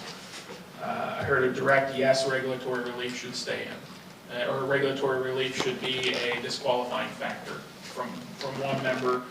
And one member, we didn't fully get an answer out of. Sorry, Susan.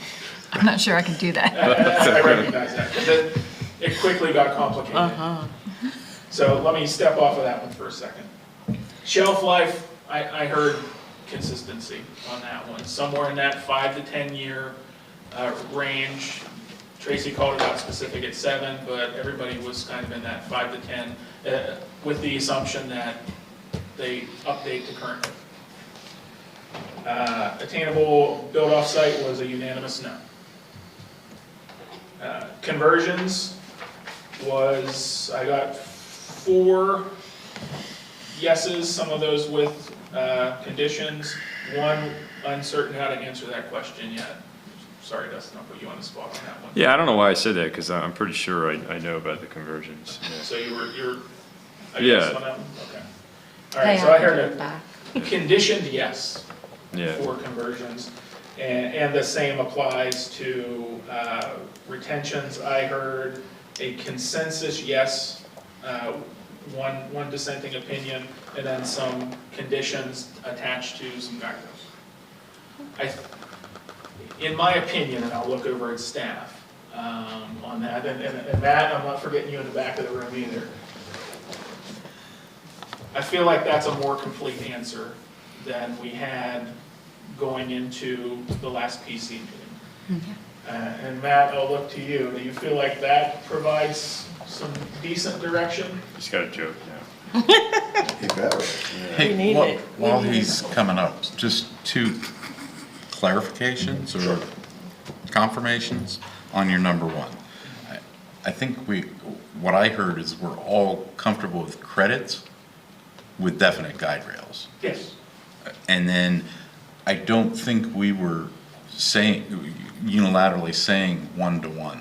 I think actually I heard us leaning, there's some lean to potentially being a premium.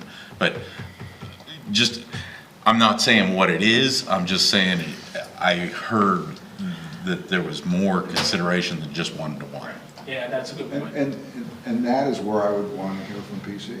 Yes. Yeah, I was I gonna. mean, we're setting this Yes. level policy. Yeah. A baseline definition is 1-to-1, right? A baseline understanding, is that fair to say? Is that what you're saying? Like But no less or no more than, Yeah. whichever direction you want to take that. But My ultimate goal out of tonight was to get an overarching answer. Yeah. And at least some clarity on where council's policies are on those considerations under there. And I think we got those, but I want to make sure that staff and Matt agree with me. Yeah, a couple things I think you guys realize is some of these decisions are pretty tough. One thing, last night we got a document where we presented the consensus and I can't think of the word, the non-consensus. And I'm not so sure how much of a good function that is. I think maybe you folks need to just say, okay, this is what we think. Do you agree with it or disagree with it? So I think sitting there and saying, okay, 3 people thought this, and 1 person thought this, 1 person that, I'm not so sure that's helpful, and I think that drags the process on more. And that's all I have to add. I'm going to throw out don't let perfect be the enemy of good.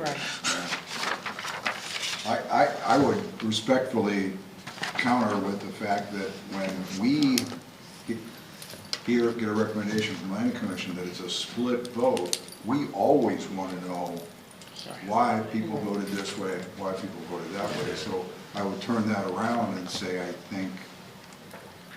would think providing that information to the planning commission, why some people thought this and some people thought that, would actually help the process. But that's just my view. To turn it back around, though, say we all agree on the dissenting opinion. We want to hear that.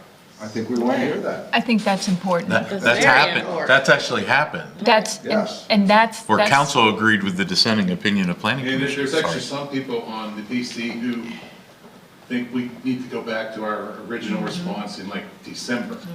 And all these changes, and I know some of you folks think these changes are good.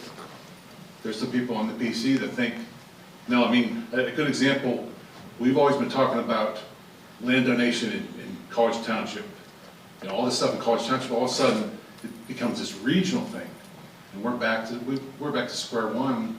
Like, where did the regional come from? And I think that's why, to Eric's point, the dissenting opinion can be helpful. Because it does create an opportunity for deliberation at the PC, recognizing that there's not a unanimous understanding at council level yet, and that these are different opinions, and we're looking to you as the recommending body to weigh in on all of those, but not to do this forever. Yeah, that's my point is helpful versus are we moving the process along? We just going in big circles. I mean, to your point, you just brought up the point that, If we come back, I'm sorry. it's okay, It's I'm about getting used to finding it the middle tonight. ground, right? I'm getting used to it So tonight, you have Matt. If you have the dissenting opinions and then you have the opinions in affirmative, I don't know if that's correct, but, it's about finding the middle ground, right? That's where we achieve compromise, right, between all of us. So understanding that, I mean, I agree with Eric 100%, understanding those opinions is where you find the middle ground. And I think I was pretty clear tonight, to some of the points that have been made on the PC. When I went back to the November remand letter, what we've come up with over time with deliberation has been quite different. So, and I've heard that from the PC as well. So I think that's part of the process. This is a really heavy lift. This is a tough one. Yep. And But it's important. Yeah, acknowledging that, we're moving on to OB2. All right. And honestly, we didn't even cover the other 4 questions. We'll get those in memo format and bring them forth next time. Yeah. Thanks. So just before we step to the next one real quick, I will say, my intention is to try to encapsulate this, much like we did the other questions. And most likely circle it back around again, just to make sure that we have captured what you heard. Yeah. That process seems to be paying some dividends on the back end, so I'm not going to break it. But thank you, that was a lot of discussion, and I know we still haven't necessarily stuck the landing, but I think we moved the ball forward. Yeah. Okay. Anybody be opposed to a short recess? Please. All right. No, We'll I don't want to recess recess. for 5 minutes.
In session.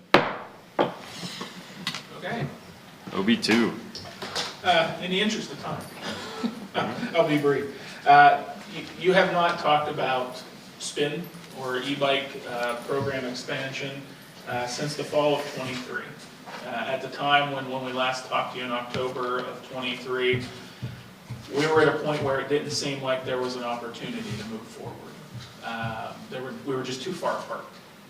Since then, really kind of fast forwarding to the beginning of '24, there were connections made between staff through Penn State. I will give Penn State credit, between us and SPIN, and we've had some dialogue around a memorandum of understanding for that service expansion. They have produced a MOU, a draft MOU in January of '24, presented it to staff for review. We did our first review, provided it to our solicitor. It's going back to the solicitor twice as we've gone through these edits. The most recent time that it's gone through our solicitor, his comments were accepted in kind by SPIN, and that's the product that you see attached to the memo this evening. So we're in a position now for council to take a look at it. Just as a reminder from some of your previous discussions, one of the questions hinged around the Penn State Master Agreement. Nothing has changed with that. Penn State's not in a position to share that with us, but they are happy to answer questions where they can. The current agreement does expire this year, but the expectation is that Penn State's going to extend that contract with SPIN. Rate structure is not part of this agreement. It falls under the master agreement with Penn State.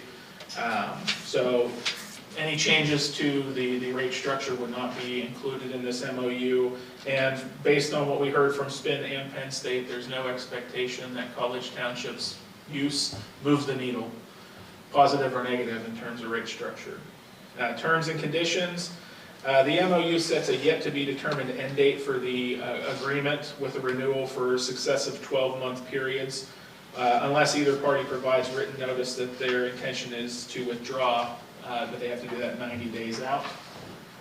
The MOU also allows for termination by either party with 30-day notice if it's deemed unreasonably necessary for public health and safety reasons, or if the services and operations hereunder become impractical. And last, exclusivity. Per Penn State personnel, there's nothing in the current agreement with Penn State that grants SPIN exclusivity to our service area. However, this MOU does have a statement in it. It indicates no person shall deploy an e-bike sharing system in College Township in violation of this agreement.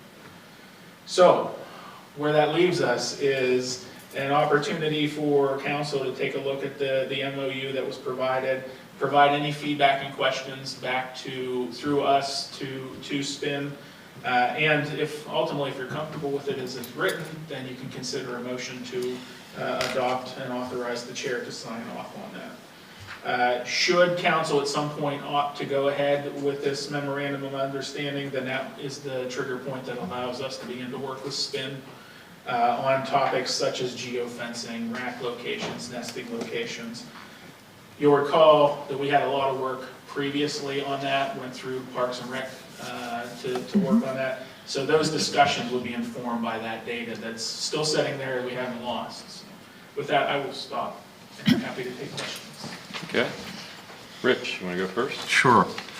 If the solicitor is reviewed and he feels it protects us, I'll trust his judgment on that. The only thing I would offer is I believe in the introduction with regard to the term, since so much of it is based on the Penn State Master Agreement, the language should reflect that our agreement follows, it uses similar term period as the Penn State Master Agreement. Which section is that in? It's right in the introduction. Oh, yeah, true. Right in the introduction. It says this agreement shall remain in effect until, but is that necessarily tied to the Penn State Master Agreement? But since so much of it is dependent on that, they should be synced. They should be synced.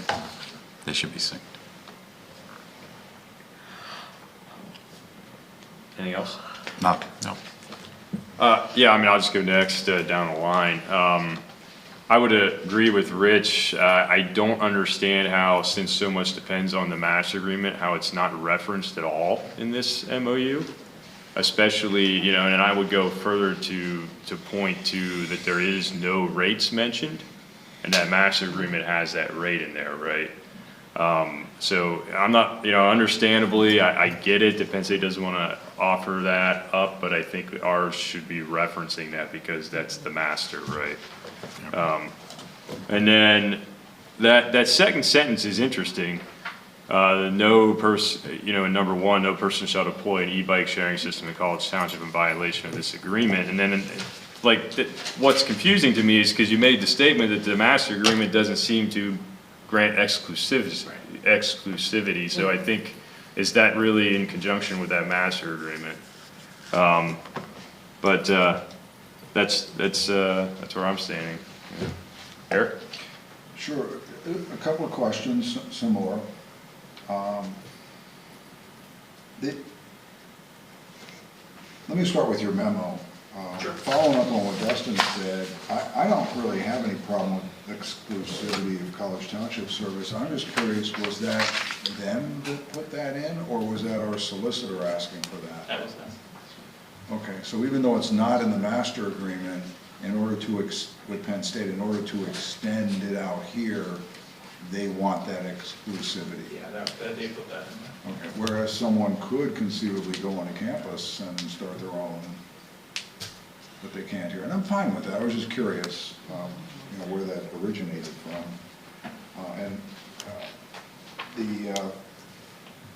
The agreement itself, number 2 says 18 or older. I'm just curious, how do they define that? I mean, how do they prevent somebody from 16 years old with a credit card from doing that? How do you enforce that? Yeah, that's just a comment. I am curious on the data sharing. It mentions we'll provide data to College Township. I would be really interested in seeing the sample, particularly how granular it is. You know, can we really tell miles, locations, you know, customer profile, those kinds of things, how many under 18-year-olds are renting bikes, kind of thing. And then as far as the middle part, the indemnity, you know, that's Lewis's area. I'm not even going to question that. I will point out in number 10, it references and sent to the address below. There is no address below. And early on, it references the notification within 90 days for renewal. You know, I think it said both parties can, but I don't see that I don't see that 90-day. I think it's in your memo. It says. Yeah. Let me see if I can find it here. Did I miss that? Anyways, I wasn't sure. It's in the intro. It's in the intro. Yeah. Okay, that's where I missed it. It was in the intro. Okay. So that was it. I will certainly support a motion to move this to the next level. Those were just curiosity questions more than anything. I think the address listed below is on the next page. There's an address and an email address. Miami, Florida. Yeah. I got you. With a I copy thought they were too. referring to sending the data to us. No. And sent to the address below. And I don't see College Township's Okay. address. Yeah, sorry. Right, and, well, so I assume that usually that with a copy too is your attorneys, is where they put that. That's necessarily an ad, yeah. We That's have an not, opportunity to add the. but there's a notice address that hasn't been, I just want to make sure we get the data. there's not even a street address, you know. Yeah, I haven't filled any of that. It can be emailed to the manager of College Township. I just want to make sure we get it. Right. Tracy? Well, my quick question is number 8 with the insurance. Are we sure that that is the legal limit for the insurance that they're providing? I'll tell you, that section received a fair amount of update from our solicitor. Okay. So, all right. Yeah, And I'm okay I'm with comfortable based on the fact that our solicitor put a I'm lot always of. concerned about effort into that one. liability. Yep. Anything else? That was it. Thank you. Tracy? Yeah, Tracy already went. Susan, please. Good to go. You guys all said what I needed to say. Yes. Half the things I wanted to say. I see a couple questions in here, so what I would say is let me let me take those questions back to them before I ask you for a motion. Okay. Unless you're comfortable and you want to go there tonight. Well, none of my questions really keep us from, don't support the idea moving forward. They were more just, Yeah. we had an address. But the reference to the master agreement was the, Right, but if we don't have a complete MOU, that's what we're doing a motion even without the address, right? But I think we can't get that master plan. No, I'm not asking for it to get it. Yeah, we can't see it or, But it should reference it as. Oh, a basis. reference it, yeah. there's references to it in this. yeah, the document, solicitor which is- didn't pick up on that? I missed that too. Yeah, I mean, That seems like I a solicitor, think- I mean, I trust everything else I'm not a because if Lewis looked at solicitor, it. but yeah, I mean, I think No, that's you're kind of right, a legal thing, right? especially if it hinges on that. Yeah. Because that's what has the rate structure and all that in it, right? So ask the solicitor if that's, Yeah, but then if those are met, Yeah. I'm comfortable with Yeah. authorizing you Yeah. to sign. Conditional approval. yeah. Okay, you want to make a motion for conditional approval with conditional approval with the inclusion of a reference to the master agreement and the address, is that what we're saying? And That's term. And term. The term should match up with the master agreement as well. Anybody feel comfortable making that motion? I'll make that motion as long as I don't have to say it again. Mike, do you got that? We have that for the record? Is anybody comfortable seconding that one? I'll second it. You All said those in in favor, reference please say to aye. the master agreement, I mean, I need to write it in the minutes. So Okay. master agreement, what were the other things? Conditional improvement, a conditional approval with, The reference to the master yeah, agreement, the with address inclusion included. of reference to And the master terms. agreement, the address, and then what was the term? Terms. The term, yeah, What was that in? The term was in what part? the Consistent with introduction. the master The Yeah. introduction, yeah. Yes, consistent with the master agreement, yes. Terms consistent with the master agreement. Yeah, I mean, that's probably the statement you need, right? Something just saying, with whatever that master agreement. But you also need to reference the master agreement, you know, of a certain date, you know, all that kind of stuff. Yeah, Because I imagine Penn State's got a couple master agreements. yeah. So a motion to approve to conditionally approve the memorandum of understanding with the inclusion of a reference to the master agreement, the address listed, and terms consistent with the master agreement. Yeah. Sound good? Yep. All those in favor? Just to clarify, length of term. Like, Let me ask this before we vote on it, because this might be another condition. I was joking about the 18, but what caught my attention was, the age group, was that those who violate these provisions may be fined by College Township, consistent with ordinances, associated penalties and fines. I just want to make sure that there's nothing in the liability or the indemnification that if someone less than 18 rides, and we don't really have and I'm sure Lewis thought of that.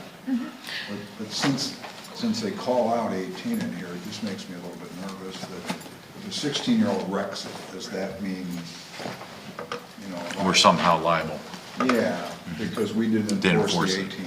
18. So that's more a question for Lewis, and if the answer is what I hope it isn't, then we may need to revisit the memorandum of understanding. I have a further maybe question to complicate that, right? Aren't these bikes big enough that somebody could ride it without operating it too? Like you could put like a kid on the back or something. Don't they have a rack? So does ride mean ride or does it mean operate? That's a good question. Is that something Users, to it ask? just says users in here. Users. Is So that something you're a to user ask? Either way. Is that something to ask Penn State? I mean, they said they would answer questions about the master plan last time around. They wouldn't even answer questions, right? They weren't even returning emails. It sounds like from your memo that you've been able to have conversations with them at this point. How are they enforcing? Can you, yeah. Because if it's referencing the master plan and that's teased out in there, Yeah, then it doesn't have to go back to Lewis, and as long as we have the reference to the master plan, then, which saves taxpayer dollars. right. Again, I don't know that that holds things up as much as we want clarification, unless the answer comes back that we can't live with. I mean, I'm sure when you go to sign one of these things out, there's a disclaimer like there always is with everything. It says, here's the rules and you shouldn't do this, all right? Yeah, I think you did online. I think you It's electronic. Yeah, you probably have to sign a waiver, you know, that says you shouldn't they're haul not- anybody under the right. age of 6, right? I don't know. You shouldn't have more than one person on this bike at a time. Right. I'm trying to think, I walk past them because they're by our building. I don't think they have. All right, so are we comfortable then with calling the question on that motion? Or do we want to wait for those answers? We have a motion that we seconded, right? Yeah. Who did second that? I seconded it. Susan, sorry. I'm okay supporting it. All right, I'll call the question then. All those in favor, please say aye. Aye. Are there any opposed? No. I'll work on getting answers on those conditions if they're satisfactory. Okay. You know what would be satisfactory to us. Yeah. We don't have to come back unless there's unsatisfactory. All right, so this is the remainder of the evening. It's the Mike Bloom Show, new business number 1. As is normal fare each year, There's no we have an opportunity to provide comments on the proposed 2025 COG program plan. Traditionally, you see comments in these from the manager and finance director. This year being pretty unique, you see comments from me. So I'm leaning on council a little bit tonight for this to make sure that I'm not too far afield with my comments and that I'm capturing any consensus comments that you have. And they need them tomorrow, so. Oh, by the way. Great. Oh my gosh. Do you want to do, just go right down the list? All right, so, first one is, should the electric vehicle charging infrastructure be installed at the COG building? Mike's answer is yes. Anybody disagree or want to elaborate even on an agreement? Should it be, say that one more time, I'm sorry. Sorry, go ahead. No, go ahead, Mike, if you want to. The question is, should the electric vehicle charging infrastructure be installed at the COG building? So the details behind that is currently they have started implementing a electric fleet, and they're using every available outlet they can find to plug them in. They don't have a true charging infrastructure for that. As they continue to build out and move towards implementing more fleet, they're at outlets, and they want to implement a more appropriate infrastructure for that. It's consistent with goals established in the Climate Action Sustainability Plan as well, so. You know, for me, this one was kind of an easy one. The general forum already kind of gave that a head nod, so. So did facilities. Because they're planning to do most of the work with plans. Does anybody have a concern about a yes to that? No. No, and just to offer that not only isn't it costing the municipality, it's actually saving the municipalities because they're going to contribute to repairs at the COG building and everything. So it's actually a negative municipal contribution of sorts. Oh, wow. Nice. So, Mike, why don't you just read the question and give any background you think necessary? The next one, again, this is under code administration. They're asking about repairing, replacing aging furniture in Suite 2, which is the code's conference room. I just gave that a simple yes. If it's reaching a point at the end of useful life, it needs replaced. And our net obligation, since it's under codes, is $0. Anyone disagree with Mike? Or want to add? I would just add another example is there might be hand-me-down opportunities to other COG agencies, which again benefits on the municipal contribution.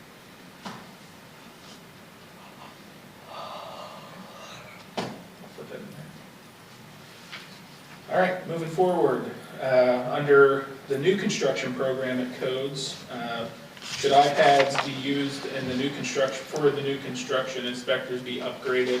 I gave that one a yes. It's consistent towards adding efficiency in inspections, fully leveraging the new Tracer software package. It's been rolled out in I believe in the existing facilities side of Code and has been pretty successful. Okay. And the obligation is $0. Anyone? I'll say what we say every year. there's at least one of these that we should, 32 elected officials shouldn't be weighing in on, and this is that one. I mean, come on, even if there was a municipal contribution required, you know, when we're drilling down to this level. Yeah. Well, especially that one, that should be part of the IT plan. Yeah, I mean. The IT study that we waited forever for. At least this year, there isn't as many of them. You know, should we buy more pencils? Should we upgrade the pencil sharpener? I mean, I would even almost I could argue for the next one even. Well, we already talked about that last year and agreed that that was value. The planner? Next one under CRPA, the planning agency, AmeriCorps program sustainability position, should it be funded for an additional year? I said yes, that is a good approach that limits long-term impacts, particularly if the benefits to cost prove untenable. Our obligation is $2,200. Thoughts? Disagreement? If I'm remembering right, last Agree with year, Mike. we said, we said that this was an important position and because it was AmeriCorps and it was somewhat subsidized, it was good value. Oh, yeah, you get value for your money. Huge. Next, we're moving into the NPO. So should consulting support for development of transportation funding applications be funded? I said yes. I know this was one that was either or last year when we talked about it. My note is just the bill legislation provides a unique opportunity for well-prepared MPOs to be in a position to land significant additional federal infrastructure funding. This approach, in my opinion, is measurable and scalable and has the potential to leverage significant benefit. I will note, much like consistent with the comment last year, the sustainability of both is questionable, but it's kind of the lottery ticket scenario that we've talked about before. If we put some money at this and we win, then it was We'll more win big. Right. Yeah. Thoughts? I think Mike nailed it. I didn't expect you to disagree anyhow. I disagree with deferring this to this year. Last year, so we're around to this year. I thought we should have done both. Okay. The next two might be more discussion with us, Eric. By the way, Mike's background in planning and FPO is really showing up here. I really appreciate the way you, especially when we get into the ones that are yes with a bullet or yes with a condition. In fact, you said it's different than past years because only one person is chiming in. I like this better. I wouldn't say that. I'll say it. We had two opinions in past years. Oftentimes we had the manager's and the finance director's opinion on some of these, and we had to kind of mesh the two. Got it. I like Mike making it simpler for us. Got it. All right, next one. Just trying to get me in trouble. The next one, should the MPO Benner Pike corridor study be funded? I listed this one as a qualified no, and let me provide a little background. So as the way it's written, this study shows up as the Benner Pike with the limits being I-99 to Water Street, specific to Benner Township. I recognize and acknowledge the needs. That's a corridor that has been growing for as long as I've been here. My concern rests in who's funding it. And, you know, given the limits that were written and the limits of the scope as written, this is a good opportunity, I think, for Benner Township to come to the table with a contribution, because right now, they would ultimately be getting a subsidized project. So that's where I give it a qualified no. But I also will say that we've had discussions around this table that there are other studies in the corridor or nearby that if the scope were to be extended to include a larger portion of the Benner Pike and those feeder routes, notably Shiloh Road, then I think that's more of a regional impact and something befitting of a regional contribution. Yeah. Yeah, and I would just reference the presentation that I included with the finance report that references the 3 pots of money, and I think Eric's, this is better. This is Yeah, what Mike didn't mention, but why he drew this conclusion is the reason there's an ask from the Center Region is if this grant study, if the study is considered a countywide regional project, then all the MPO members share in the local share. But if it's considered beneficial to one municipality, they should come up with the whole entire share. I think Mike is spot on with the study area restricted to just Benner and a portion of Spring. Really, this is not a countywide project. But should that study area expand to maybe Shiloh Road or somewhere, then maybe we think we have a countywide program that everybody should share the cost in. So I think this is the perfect answer to that. It's not about the $1,300 as much as it is about... It's a principle. The principle. Does anybody disagree? No. Okay. Next one is the Center County Passenger Rail Access Study to be funded. I'll be honest, and this is, my note reflects it, I'm uncertain as to the benefits of the study. And this is my MPO background showing. As I recall, the Keystone West feasibility study showed there was demand for passenger rail in Center County, specifically the Center Region. But the study itself indicated that for a variety of reasons, most notably cost and potential environmental impacts that were significant, that it just wasn't feasible. And the end result, and Eric, you can probably talk to this better than I can, was a recommendation for a public transportation route connecting Center Region to the nearest Amtrak station. I think that was in Altoona.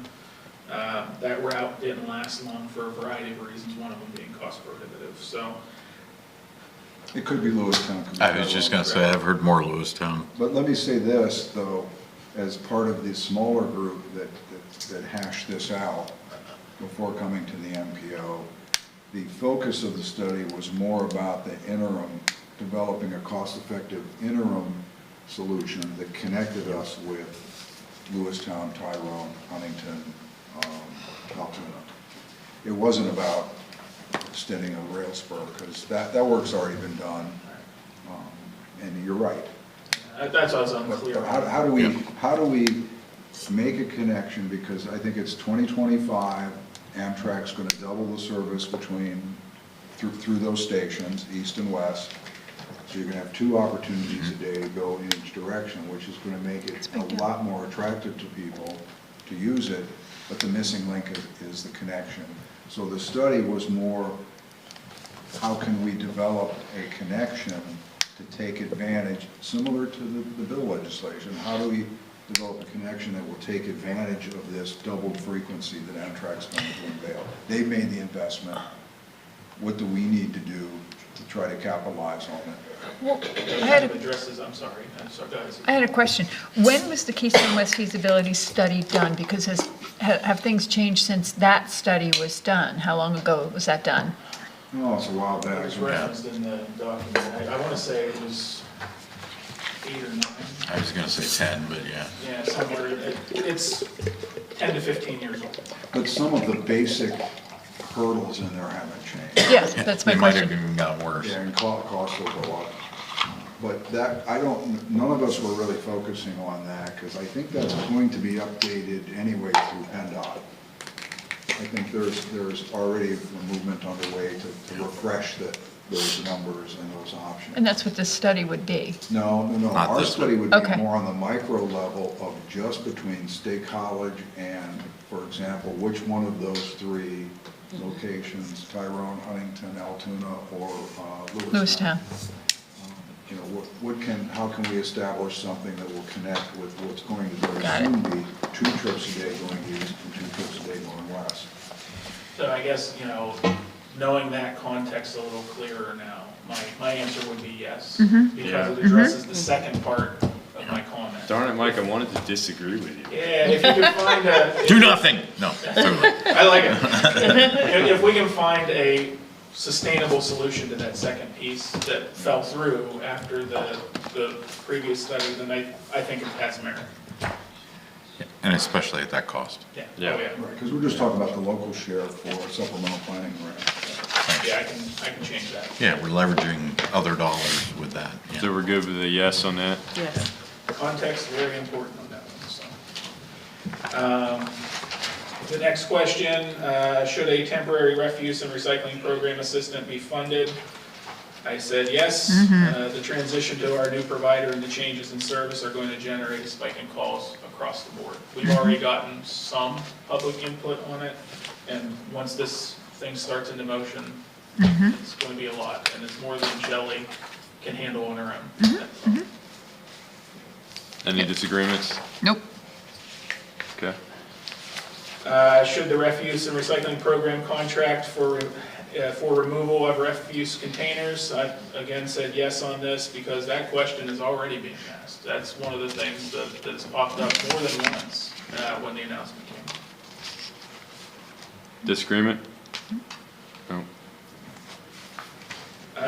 Refuse and recycling program, food waste drop-off program, should it be funded? I gave that a qualified yes. I'm willing to continue to wait to see if we can get the DEP grant funding. If they can't land grant funding, then I have questions on the long-term sustainability of that program.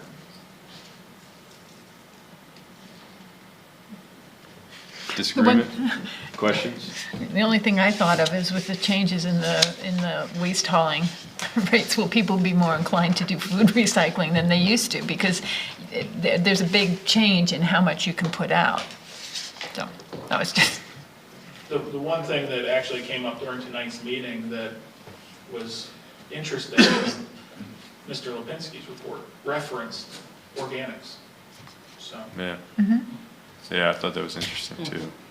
More Like people- that Dave more would people want are- those. Yeah. So I listed as a qualified yes at this point. People who would like to compost but don't have a garden or a place to put it would need a place to put it. Right. Moving into parks, should a program specialist for Parks and Recreation be hired in April of '25? I gave that a yes. You know, it's a successful program, and you know, they've made a pretty compelling case that they're starting to stretch pretty thin with their existing staff. Which program is this for you? I didn't look at the reference. Just kind of in general. Overall, Yeah, I think Parks they just need, and Recreation. they need bodies. They've needed bodies for a while. Oh, yeah, I mean, they've had that study that came out 3 years ago. Last year they asked for 4. Yeah. yeah, we gave them 1. Maybe 2. Sorry, 2. Maybe the authority should hire people. Oh, okay. Beyond that, moves into Authority. 5-year staffing and study plan comments. I got to give our COG staff a kudos. I think this time around, they totally understood the assignment and did a really good job of right-sizing in terms of their requests. Obviously, the game changer is a new executive director, so I didn't really want to weigh in too much in terms of the 5-year staffing plan. As Ben gets in here and kind of learns the ropes, he may have some opinions that adjust what the program plan and the 5-year plan looks like. With that, I'm just adding the comments that Adam had provided last year about a couple of the higher level positions. The grant writer administrator position, you know, that assumes that grant writing assistance applies to all COG agencies, then he felt that the position made sense. The deputy executive director, he understood the need. You know, I'll be curious after the next 2 months how he's feeling about this, but ultimately the question comes down to if the COG member municipalities compare that cost of a deputy executive director. Happy to take any other comments on that or make adjustments if you so wish. Bob, one question. The total increase of $31,000, what is that percentage increase over our contribution last year? And then the follow-up is, how does that compare to the increase in our budget expenditures in the township? Don't have good answers. I can give you a comparison of what last year's request was. It's more a rhetorical question because there's always a concern that we can't afford increases in COG regional programs, but we sure seem to be able to afford them in our own programs. It's getting late. And It's a good question. It qualifies the number, right? Otherwise, it's just a Yes. raw data. Yes, yes. 31,000 seems like a lot of money. There's, in a vacuum, yeah, it Probably is, but in it's not line in a with what our vacuum. budget expenditures went up, and it may even be less. I feel like we had the same conversation last year and you made the same point, And right? I'm gonna keep making, you guys are gonna have to hear me. As long as there are people in the general forum who continue to complain about the fact that cost of regional services go up. Yes. So do the cost of the services we provide by ourselves. So just as one last point there, as COG continues to roll out the compensation classification study, the true impacts of that won't really be felt until we start moving into, developing of the operational budget. I have no idea what those are going to look like. To your point about the $31,581, that assumes we pay for everything in there. Yeah, that's what I was gonna ask you. Last year's request was 170 plus. Yeah. So this, again, I felt like COG did a great job No, in this terms is of much the request. They were very appropriate. And the asks that they put out there, I felt pretty strongly justified. Okay, we good on that one? I give some credit to our county finance committee. It's gotta be said. All right, staff performance. Oh, yeah. Anything, no, absolutely, yeah, Fred, fine. Staff performance, anything? Council, other matters? Staff, other matters? Warm up that pitch. Get ready to That's throw right, it. get that arm ready. Somebody, you're gonna- Who's throwing the first pitch? You are? The chair. Good. Buck it out. I will apologize in advance. I unfortunately could not be there. My son is a marketing intern at the Spikes this summer. He's the guy who arranges all the... Well, I built this evening. We had him pegged as the sumo guy, right? Yes, we Or the did. ball. The big ball. The big ball. I wanna do that. My son is the one who decides who does what. Uh-oh. I I have, saw wait, that. one last thing. Mr. Chair, I move to adjourn. All right, I'll second that. We're adjourned.